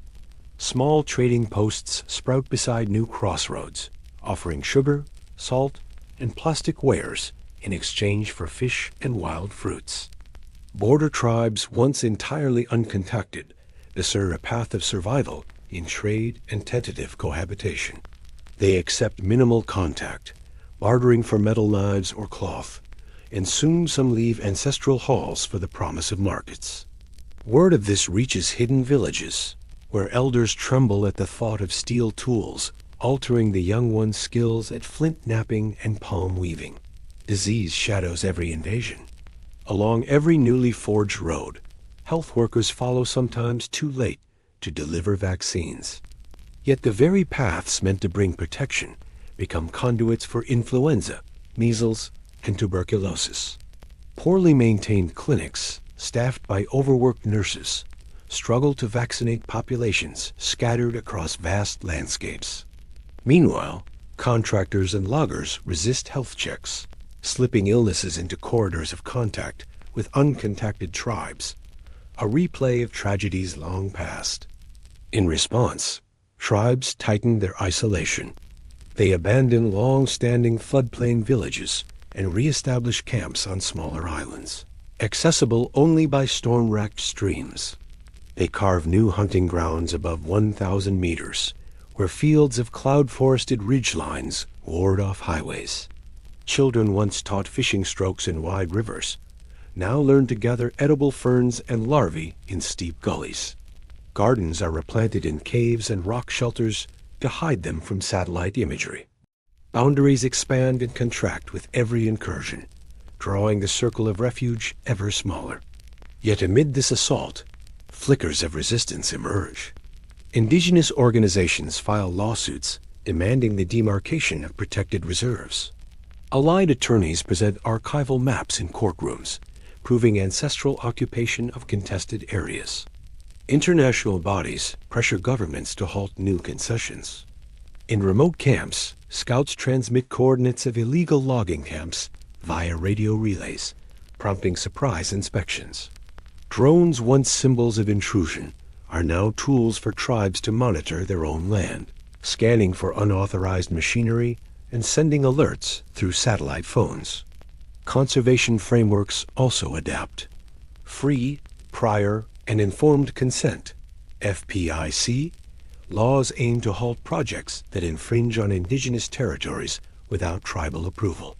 Some companies aware of reputational risks engage in boundary-setting dialogues, negotiating no-go zones for uncontacted groups. But these agreements are fragile, contingent on political will and corporate accountability. When governments change, so do the terms. and consent obtained under one administration may evaporate under the next. Meanwhile, the forest itself fights back. Rapid regrowth claims abandoned fields.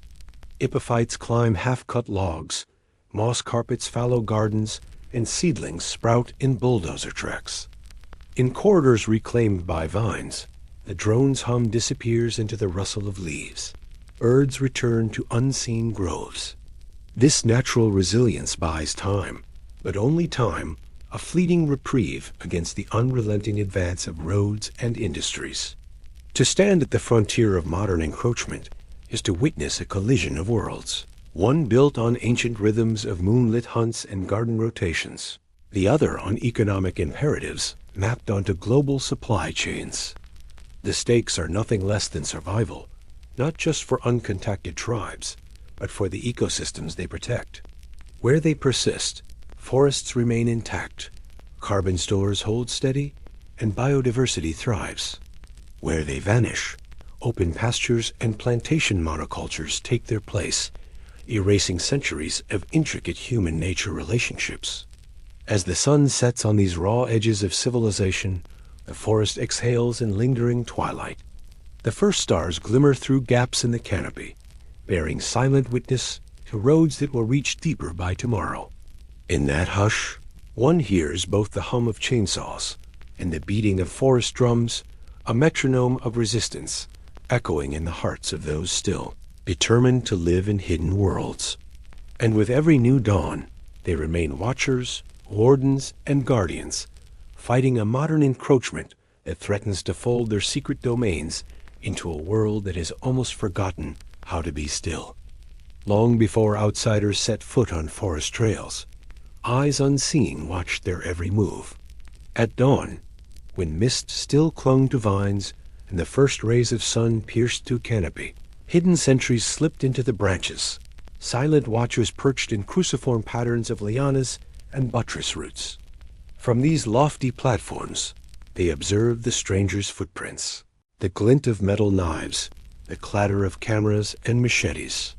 Without a word, they recorded the shape of boots, the sound of voices, the pattern of lights at dusk, then melted away, leaving no trace that they had ever been there. In the vastness of the Amazon, lookouts on riverbanks crouch behind fallen logs, their eyes fixed on the hulls of canoes laden with timber or supplies. They watch as engines idle and men unload rations. They note the brand names on sacks of flour and the color of plastic tarps. When the strangers depart, a single arrow may mark the spot, a discreet reminder that every intrusion is noted. No signal fire rises, no challenge flares. Instead, the watchers slip downstream in hidden canoes, trailing the strangers in silence until they vanish beyond the next river bend. High in tropical mountains, on slopes too steep for roads, villagers hide in cave openings to survey helicopter landings and mineral exploration camps. They study the layout of tents, the number of generators humming beneath tarps, the time it takes for miners to erect drilling rigs. At night they share their observations in ritual song. Names of machines woven into chants, numbers of lamps etched in rhythmic beats. From these songs, youth learn which machines are harmless and which carry the threat of spreading diseases or polluting streams. On remote islands, tiny sentinels keep watch for yachts and fishing boats. They slip from hidden coves to high bluffs, scanning the horizon for white sails or diesel wakes. When sails appear, they stand as silhouettes against the sky, darting into palm forests as soon as the boats draw near. They leave no footprints on beaches, but arrange driftwood and painted stones as subtle boundary markers, silent warnings that these shores belong to those who have never been photographed or mapped. Their observations are methodical. They note the precise shape and length of human shadows at different times of day, discerning how many people comprise a party and where they sleep. They watch the glimmer of cloth-bright raincoats, patterned scarves that betray the stranger's path through shadowy undergrowth. They listen for tonal differences in human speech, recognizing the presence of neighboring tribes or loggers from the same concession. Rarely do they engage. Violence is a last resort, a single arrow fired at an intruder who returns again and again without respect for boundaries. More often, avoidance is the chosen strategy. Paths are rerouted at first sign of chainsaw hum. Gardens are replanted deeper into swamp islands when logging roads appear on satellite images. And fishing nets are moved to new pools when outsiders target the same catch. Shamans interpret this vigilance through a spiritual lens. They speak of forest ears and tree eyes, gifts granted by ancestral spirits, so that no outsider may breach the community's secret heart. These gifts are reaffirmed in nightly rites, drumming 6 times beneath starlight, chanting until dawn, calling upon plant guardians to cloak them in invisibility. In these rituals, watchers are not simply hiding. They become part of the forest's living defense, extensions of roots and vines woven into green. Outsiders sometimes catch glimpses of these silent observers, reflected in a river's still water, seen as a shadow flickering behind ferns, heard in the faint rustle of palm fronds at noon's height. Photographers on expedition recall the moment they glimpsed a hand painted with ochre disappearing behind a tree trunk. Survey teams speak of hearing soft laughter in the dark, dissolving as quickly as it rose. But whenever they turn, they find only the forest, untouched and unmarked by human presence. This constant surveillance sharpens community cohesion. When a group moves deeper into isolation, they follow strict watch protocols. One person stays awake each hour, scanning the tree line with sharpened eyes. Another scrapes bark into powder to sprinkle on paths, obliterating footprints.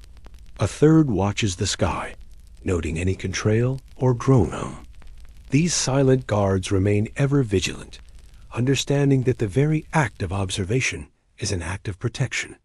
And yet, this vigilance carries a weight. Children scarcely see the open sky. Their vision is trained on shadowed understories. Elders rise at midnight to listen for distant motors, sacrificing sleep to keep the boundary intact. The forest, once a sanctuary, becomes a listening post, its hush broken only by the sound of watchers' whispers. In these moments, isolation is both shield and burden, saving lives while reminding every guardian that the world beyond is never far away. In the end, uncontacted tribes remain silent observers of a world that watches them in return. They record outsiders in memory, not in ledgers. They file away each sighting in the oral archive of the forest. Their boundaries are guarded by stealth rather than confrontation, by knowledge rather than weapons. And as long as the watchers prevail in their silent vigil, their hidden worlds endure, unmapped, unseen, and fiercely alive under the watchful eyes of those who choose to observe but never engage. A hush settles over twilight-lit clearings as elders gather children close, their voices low and urgent. They recount stories of mothers stricken by fevers that came on breath of visiting traders, of villages burned when men in steel masks arrived on rivers. In these tales, woven into lullabies and campfire chants, fear becomes a living thing, born of generational trauma and passed from cradle to grandchild. This collective memory shapes every heartbeat, forging an unbreakable instinct to avoid the outside world. When a child hears the first crack of a distant chainsaw, it echoes like a ghost of past violence. Elders speak of seasons when that sound heralded machetes and jailed hunters, when rivers once teeming with fish carried the sick in canoes to disappear forever. These memories are not dusty relics, but fresh wounds, reopened each time modern machines hum at the forest's edge. The forest itself seems to tremble as fear ripples beneath its canopy, fear that taught ancestors to melt into underbrush and taught descendants to vanish with the dawn. Songs of warning crystallize this trauma into cultural lore. In one clan's chant, each refrain mimics the staccato burst of rifle fire. In another, the rising pitch mirrors the fevered cries of children lost to imported disease. As these songs echo in young ears, they impart caution more powerfully than any spoken rule. Over time, The refrain, "No foot here," becomes an unconscious mantra, guiding hands to uproot tracing ferns and minds to reroute hidden paths whenever human voices drift too close. Dreams carry these fears into the night. Shamans report that children plagued by nightmares of phantom invaders often wake with the scent of burning leaves, an echo of torched huts their great-grandparents fled. Parents teach dream-gleaning rites, anointing eyelids with cooling plant oils, reciting healing chants at dawn to dispel lingering dread. These rituals reinforce the conviction that contact is itself a curse, preserving avoidance as a survival strategy even when danger is unseen. Memory also maps the boundaries of safety. Elders sketch mental cartographies of safe zones, river bends where intruders cannot drift, cliff overhangs that block aerial surveys, marsh-ringed islands impervious to footpaths. These invisible lines, drawn by trauma and necessity, guide every migration deeper into the wild. When a road appears on the horizon, watchers recall ancestral escapes and immediately relocate gardens, villages, and water caches beyond the new frontier. Each move is an act of collective remembrance, as urgent as any physical barrier. This legacy of fear shapes social bonds as well. Clan councils enforce strict taboos against any member who speaks of cooperating with outsiders. To barter for metal tools invites not only shame, but the specter of refusal from ancestor spirits. The trauma of betrayal, when some did engage and paid in disease and death, remains a stark warning. Loyalty binds communities together, buttressed by the shared conviction that solidarity and isolation go hand in hand. Yet fear is more than a weapon of the past. It is a guardian of the future. It binds stories to streets unseen, songs to trails unwalked, dreams to decisions at dawn. Without it, the fragile covenant between people and forest frays. In this intertwining of fear and memory lies both trauma and resilience. A people as refusal to repeat history as darkest chapters, preserving hidden worlds through the power of ancestral remembrance. In the wind-tossed canopy of debate, two impulses vie for dominance. The conviction that uncontacted tribes must remain wholly undisturbed, and the restless drive to reach across the void in hopes of delivering medicine. Knowledge or understanding? On one side stand those who view isolation as a sacred choice, an act of self-determination, enshrined in international law and backed by hard-won lessons of epidemic catastrophes. They warn that any well-meaning approach, however gentle, can shatter centuries of cautious equilibrium and unleash diseases against which these communities have no defenses. To them, silence is protection, and any crack in that silence risks a flood of unintended ruin. On the opposite flank, scholars and humanitarian advocates argue that an absolute wall of non-interference consigns isolated peoples to the margins of disaster relief and medical care. When floods swell rivers and wildfires border ancestral lands, they insist uncontacted tribes are left entirely vulnerable, unable to summon vaccines, clean water, or emergency aid when calamity strikes. These proponents point to carefully orchestrated corridors of contact, where trained mediators deliver health supplies under strict protocols and then withdraw before forging deeper ties. For them, compassion demands breaking isolation, even at the risk of cultural upheaval, because a single life saved can outweigh the preservation of solitude. Yet both poles harbor peril. Complete non-contact carries the tragic weight of neglect. Villages hidden in floodplains that vanish under mudslides, sicknesses that sweep unchecked through silent huts, mothers buried without rites because no healer could cross the invisible boundary. Conversely, even the most cautious outreach can tip into exploitation when vaccine teams arrive, but vanish too soon, or when seed packs and metal tools arrive unaccompanied by ritual blessing, leaving communities adrift between worlds. Each intervention, no matter how respectful, carries the seed of dependency and the shadow of loss. Out of this tension emerges a fragile middle path, controlled contact guided by consent frameworks and rooted in respect for tribal protocols.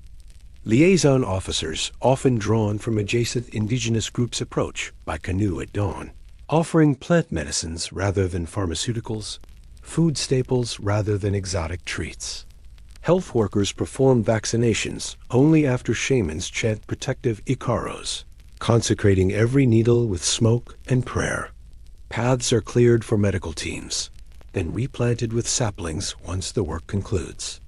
Trust is measured in seasons, not hours, and every departure honors the promise to return only when summoned by the forest's own heartbeat. In the end, protection and curiosity are not irreconcilable foes, but partners in a delicate dance. Both recognize uncontacted tribes as reservoirs of irreplaceable knowledge and as rights-bearing human communities. The question is not whether to contact, but how and under whose terms. True wisdom may lie in preserving enough space for solitude while extending a lifeline of empathy that neither suffocates with silence nor crushes with intrusion. In that balance, perhaps, lies the path forward, one that honors both the choice to remain hidden, and the instinct to heal. History is strewn with the wreckage of assimilation policies that sought to remake indigenous peoples in an alien image, believing that severing ties to ancestral lands and traditions would facilitate civilization. In North America, from the late 19th to the mid-20th century, government-run boarding schools forcibly removed indigenous children from their homes. Young girls and boys, some as young as 5, were hauled by wagon or train into vast dormitory-like institutions. There, their hair was cut, their native names replaced with English ones, and they were beaten for speaking their mother tongues. What began as schooling to impart reading, writing, and trades quickly became a system of cultural erasure. With each generation that passed through those halls, centuries of oral history, spiritual rites, and ecological knowledge were stripped away, leaving survivors adrift between two worlds neither fully theirs. Australia's stolen generations echo this grim chapter. Under federal mandates from the late 1800s into the 1970s, Aboriginal children were taken from their families, sometimes by force, often under the guise of child welfare. They were placed in dormitories and foster homes, where they learned that treading on Dreamtime tracks was shameful and their own dialects marks of backwardness. Forbidden to speak their languages, they recited rote lessons in English hymns instead. Ceremonial firestick farming and bush medicine were dismissed as primitive practices to be replaced by Western agriculture and pharmaceuticals.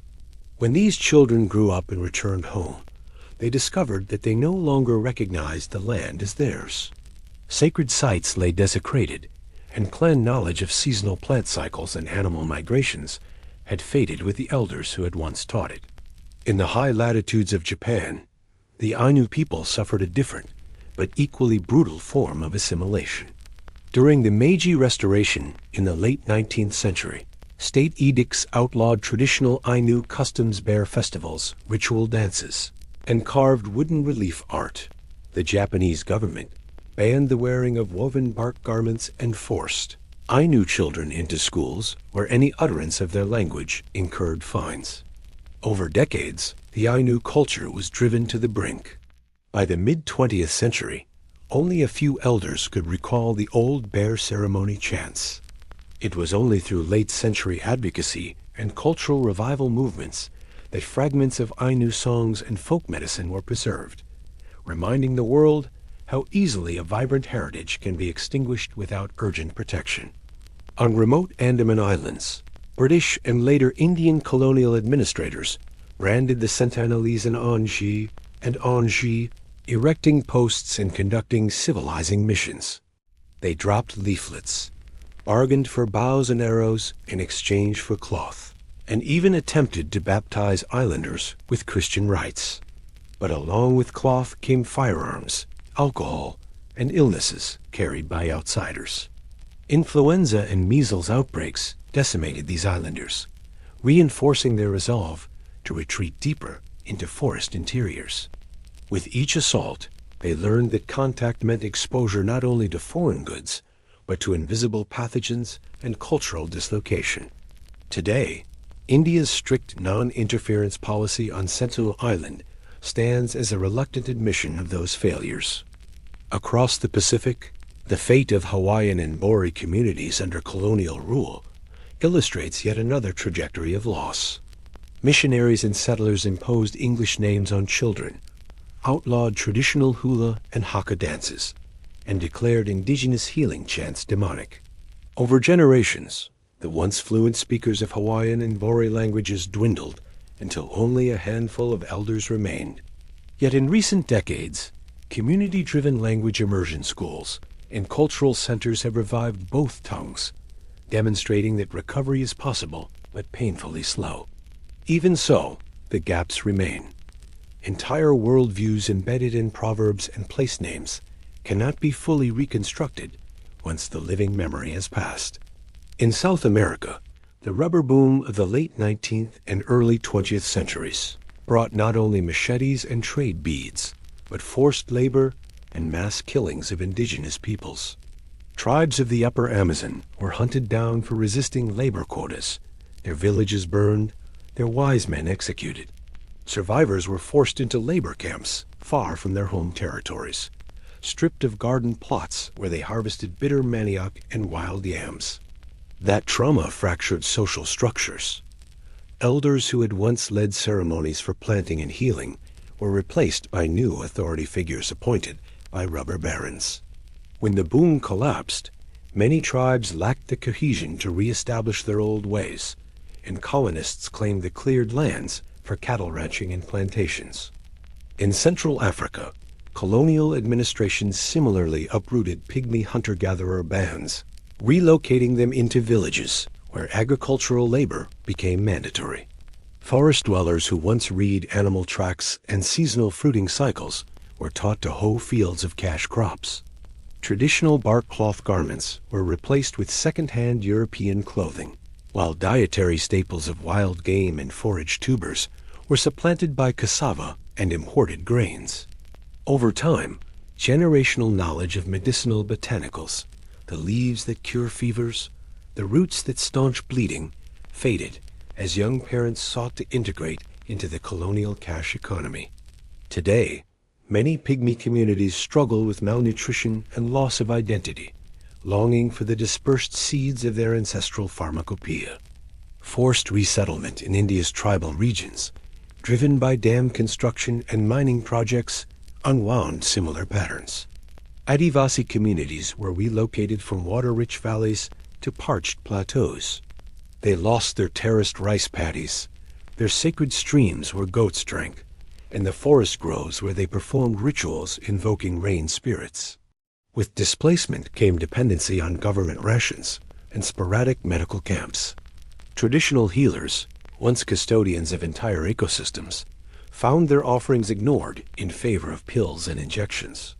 Younger generations, receiving formal education in urban schools, often acquiesced to the new status quo, leaving cultural continuity in precarious hands.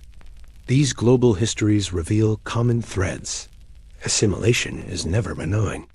Whether cloaked in terms of education, development, or civilization, it presumes superiority of one culture over another, eroding indigenous autonomy. Language suppression is perhaps the most insidious tool. It severs the conduit through which ecological wisdom, communal values, and cosmologies pass. When boarding schools banned native tongues, they did more than mute conversation. They strangled the very way communities understood their place in the world, linking every mountain and river to ancestral stories now unspoken. Loss of ceremonial practice compounds the harm. Rituals that once marked the cycles of birth, death, harvest, and seasonal migrations were not mere pageantry. They encoded knowledge of plant germination, animal breeding, and weather patterns. Circle dances at midsummer, tribal chants at the sowing of seeds, mid-slumber vision quests all functioned as living laboratories of environmental science. Without these rituals, a people's relationship to their land becomes transactional rather than symbiotic. Gardens may still produce food, but the songs that guided pruning, the taboos that protected sacred groves, and the legends that warned of overharvesting vanish like smoke. Assimilation also fractures social cohesion. Kinship networks, once woven through intricate residency and marriage rules, are undone when children are sent far away from community. Elders lose their roles as knowledge keepers and dispute mediators. Collective hunts, communal fish drives, and shared berry forays give way to individual wage labor and private subsistence plots. The sense of collective responsibility dissolves, replaced by market relations that emphasize profit over reciprocity. Communities become more vulnerable to exploitation and less able to resist incursions on their territories. One of the most pernicious legacies of forced assimilation is the trauma passed down through generations. Survivors of boarding schools and relocation camps struggle with post-traumatic stress, addictions, and mental health crises. Their children inherit patterns of grief and distrust, often without explicit understanding of the root causes. In North America, suicide rates in many indigenous communities stand tragically high, a testament to centuries of displacement, cultural genocide, and the loss of meaning that accompanies erasure. These wounds illustrate that cultural harm is not an event, but a continuum, persisting long after the last missionary ship has sailed. Yet amid these tragedies, stories of resilience offer lessons for how to protect those who have never been contacted. Late-century revival movements, Hawaiian language immersion schools, Bori Maori rebuilding, Ainu cultural festivals demonstrate that reinvigoration of tradition is possible when communities seize agency over their heritage.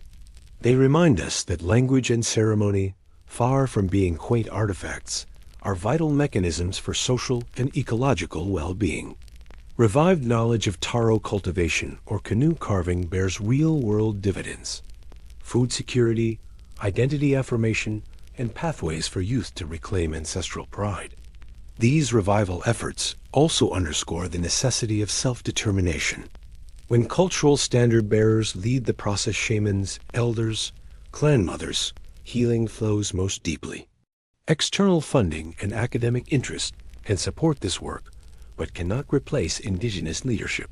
Projects that involve genuine collaboration, providing materials for canoe building, offering grants for language documentation, supporting land repatriation, tend to succeed because they honor existing protocols and priorities rather than imposing outside agendas.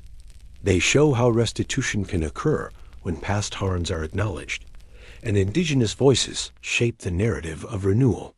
Lessons from history also teach caution about benevolent contact. Medical teams arriving without shamanic blessing risk accentuating the divide between Western medicine and traditional healing.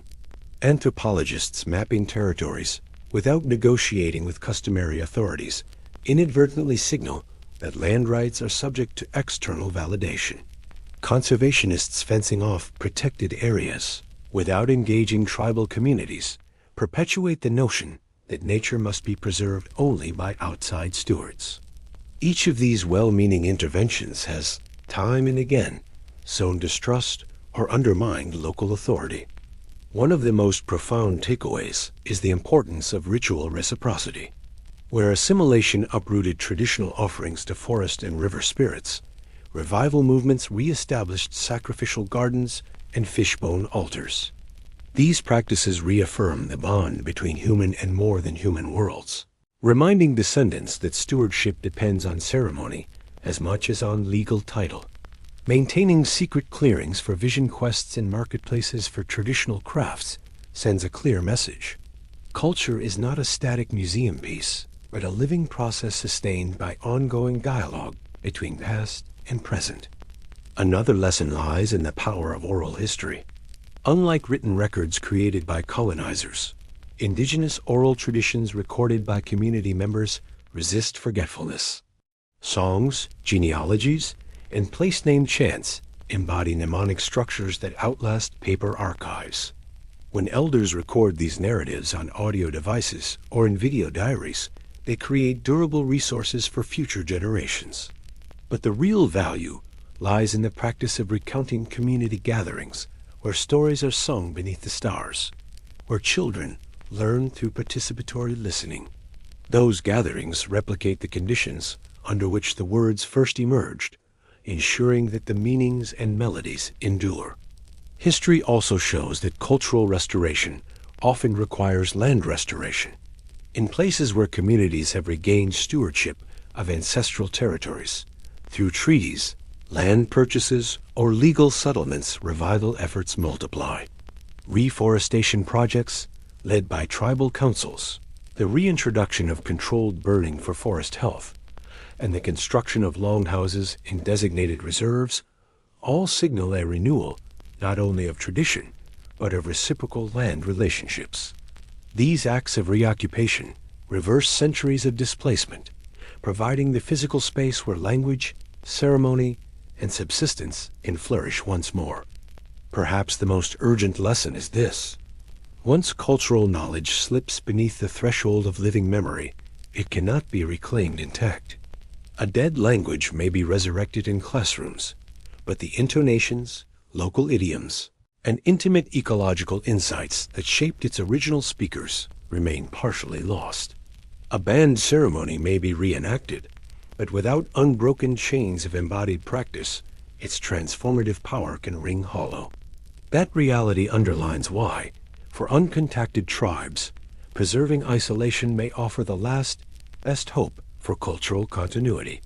Their refusal to engage, even as the world closes in echoes, a determination to keep traditions alive in unbroken time frames.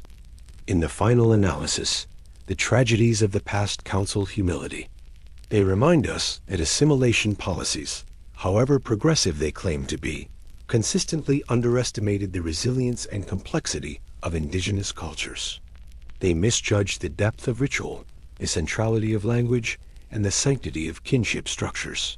They believed that progress could be measured in brick buildings and Western diplomas, only to find that human thriving depends on far subtler threads: shared stories, seasonal rites, and mutual respect between past, present, and future. As we witness the modern encroachment upon uncontacted peoples, these lessons demand that we tread with utmost care. We must honor their right to remain unknown, to guard their ceremonies and languages from the shadows of history. We must support policies that protect their lands from logging, mines, and monocultures. And when the time comes for any form of contact, whether for medical aid or environmental collaboration, it must be guided entirely by indigenous protocols, ancestral consent, and the deepest deference to cultural sovereignty. History's hardest truth is that once a people's ways of life are fractured, reassembly can never fully recapture the original tapestry.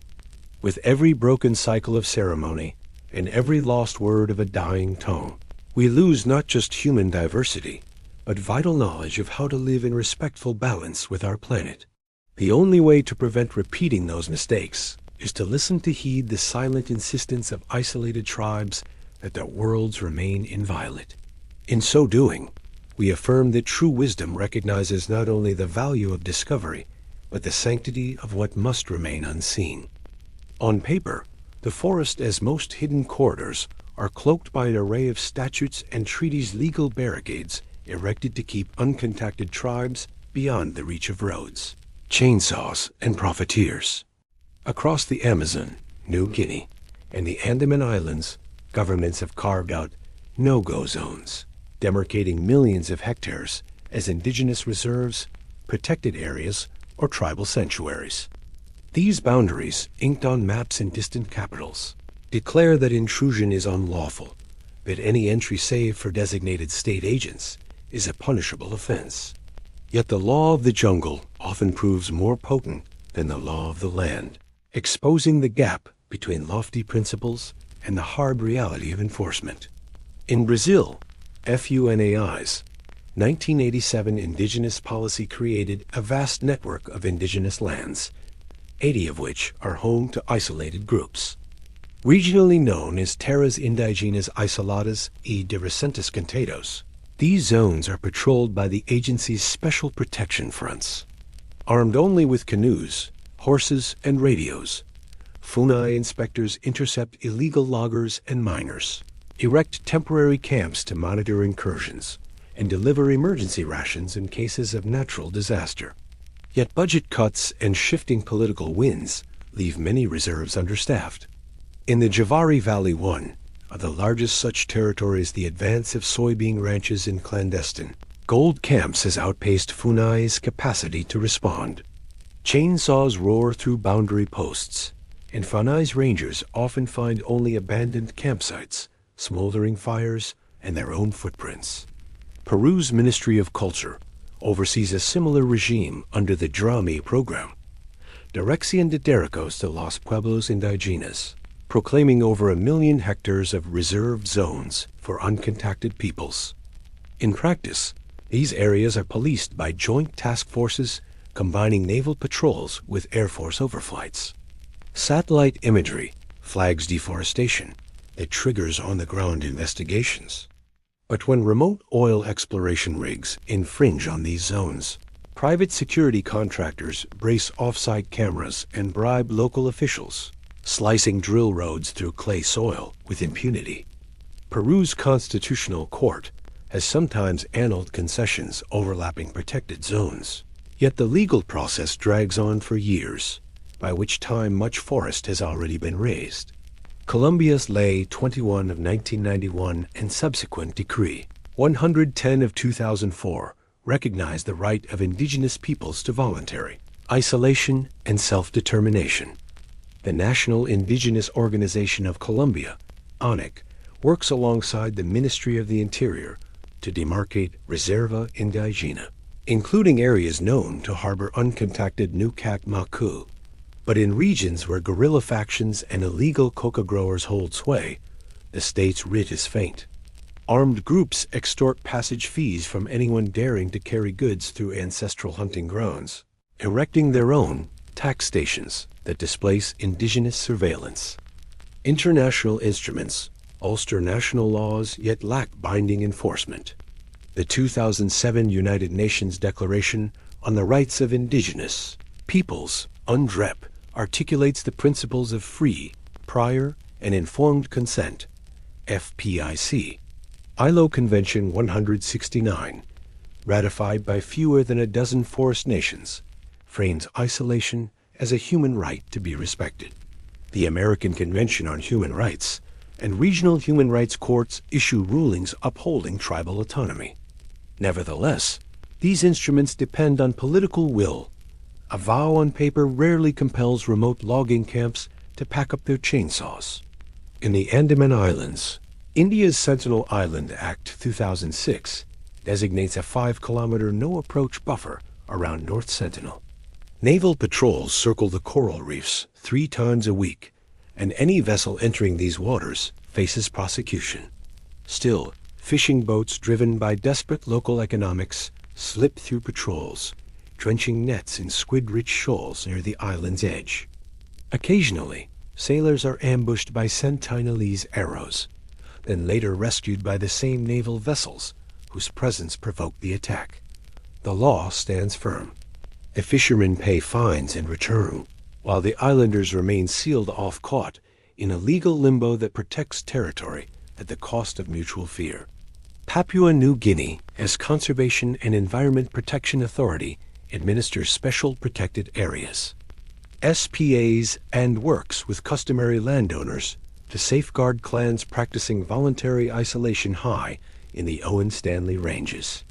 Yet in provinces where mining leases outstrip regulatory oversight, SPAs shrink beneath the claim maps of multinational companies. Local courts occasionally rule in favor of customary rights, but appeals drag on and concessions quietly renew. When police escort road builders through forested valleys, they brand tribal hunters as obstructions in need of removal. Efforts to strengthen protections take varied forms. In Bolivia, a 2019 Supreme Decree expanded TCOs, Tierras Comunitarias de Origin, to include buffer zones around voluntary isolation communities, requiring FPIC before any extraction permit. In Suriname, the 2019 Protection of Indigenous Peoples bill criminalizes unauthorized contact and provides for emergency food drops when natural disasters strike. Yet in every case, a single overturned patrol boat or a breached parcel of land can unleash waves of settlement and unregulated exploitation. Non-governmental organizations step into the enforcement gap. Amazon Watch and Survival International document incursions via satellite and deliver legal briefs to courts. In the Brazilian Mamaude Reserve, tribal monitors, trained and financed by an NGO, use geotracking apps to report illegal logging camps, triggering on-the-ground interventions. In Colombia, the Guardians of the Forest initiative equips indigenous scouts with GPS upload capabilities, enabling instant alerts to environmental prosecutors. These alliances illustrate a hybrid model, state law bolstered by civil society vigilance. Yet legal protections falter in the face of overlapping concessions. A single square kilometer may be claimed under mining, logging, and agricultural permits, each issued by different ministries, unaware or indifferent to overlapping tribal boundaries. In one notorious case on the Brazilian border, 4 separate concession holders claimed right of passage through the same sliver of forest. A few NI's attempts to negotiate terrain yielded only paper court orders, while chainsaws cut a scar that no injunction could erase. Sacred boundaries recognized by tribal custom often outlast state lines. In Ecuador, the Guarani clans use primavera lines marked by ceremonial plantings cords of saca, inchy vines woven through tree trunks to signal prohibited zones. The nation's biodiversity law references these customs, granting legal status to indigenous markers. Yet without adequate patrols, the vines wither, literal warnings repurposed into mere horticultural artifacts. Ultimately, the law of the jungle reveals the limits of the legal jungle. Laws can declare sanctuaries, suspend concessions, and impose fines, but they cannot stop a machete's first stroke or quell the hunger driving a miner a sluice. The greatest safeguard remains the capacity of uncontacted tribes themselves to enforce boundaries through stealth, surveillance, and refusal to engage. When legal protections strengthen tribal sovereignty, and when courts, rooters, and patrol boats align with the ancient codes of forest guardianship, then the paper fences may become real ones. Until then, every statute stands as both shield and wish, a testament to the world's intent to protect its most vulnerable peoples, and a reminder that intent alone cannot replace boots on the ground, support for indigenous stewardship, and the unwavering respect born of lessons from the past. Dawn breaks in a hush so profound it feels like the world itself is holding its breath. No engines roar, no gunshots echo, only the soft rustle of leaves and the low murmur of life hidden beneath the canopy. In that silence, uncontacted tribes find not emptiness but empowerment. Their choice to remain unseen is neither ignorance nor mere stubbornness. It is a deliberate strategy of survival, an assertion of autonomy rooted in generations of whispered lessons and hard-won resilience. Silence here is a shield as robust as any sharpened stake or camouflaged hideout. By refusing to engage with outsiders, tribes protect themselves from disease, violence, and cultural disruption that have relentlessly shadowed every attempt at contact. Each unbroken hush between villages is a testament to ancestral wisdom, the knowledge that a single misstepped foot can unravel centuries of careful balance. In this way, silence becomes an act of self-defense, a refusal to expose sacred worlds to external forces that value exploitation over respect. But the power of their quiet goes beyond mere protection. It is also an affirmation of identity, a living declaration that culture cannot be traded for novelty or subsumed under any external narrative. Every day spent unseen is a day spent preserving language songs, medicinal practices, and cosmic cosmologies in their purest form. In that silence, communities reinforce the bonds between land and lineage, reminding themselves that their ways of knowing and being are neither relics of the past nor curiosities for study, but vibrant evolving lifeways that demand neither validation nor applause. Strength, too, resides in the silence. It takes tremendous resolve to resist the allure of metal tools, woven cloth, or promises of modern education. It takes courage to uphold taboos against engagement when temptation arrives in the form of food, medicine, or trinkets. With each generation that chooses to remain hidden, tribes demonstrate collective willpower, a communal refusal to sacrifice the long-term health of their people for short-term convenience. In this silent stand, resilience is not a passive endurance, but an active daily recommitment to sovereignty. The choice of silence also fosters remarkable adaptability. As roads edge ever closer, and the modern world threatens to swallow the green world whole, tribes slip into deeper forest talismans and replant gardens in hidden glades. They redraw the unseen lines on the map of the jungle and recalibrate their networks of safe shelters. These fluid strategies reflect a keen understanding of shifting risks, an ability to navigate change without relinquishing the core rhythms of community life. In that dance between permanence and flux, silence forms the backbone of survival. Silence binds communities together as well. When outsiders bring new diseases or ideologies, the ripples of contact can fracture trust and sow fear. By choosing to remain apart, tribes preserve the integrity of their social fabric. Elders hold the stories, shamans guard the songs, and families pass on the rhythms of daily life without interruption from foreign tongues. In the quiet of isolation, cohesion deepens. Every shared meal, every dawn prayer, resonates with the clarity of an undisturbed world. Yet their silence is not born of despair, but of deep hope that a future exists in which their children may still walk unmarked paths, learning the language of the forest before learning any other. It is hope that one day the outside world will respect their walls of soundlessness as the most eloquent plea for self-determination. In this way, silence becomes a message more potent than any greeting or treaty, a declaration that some doors must remain closed so that new possibilities might flourish within.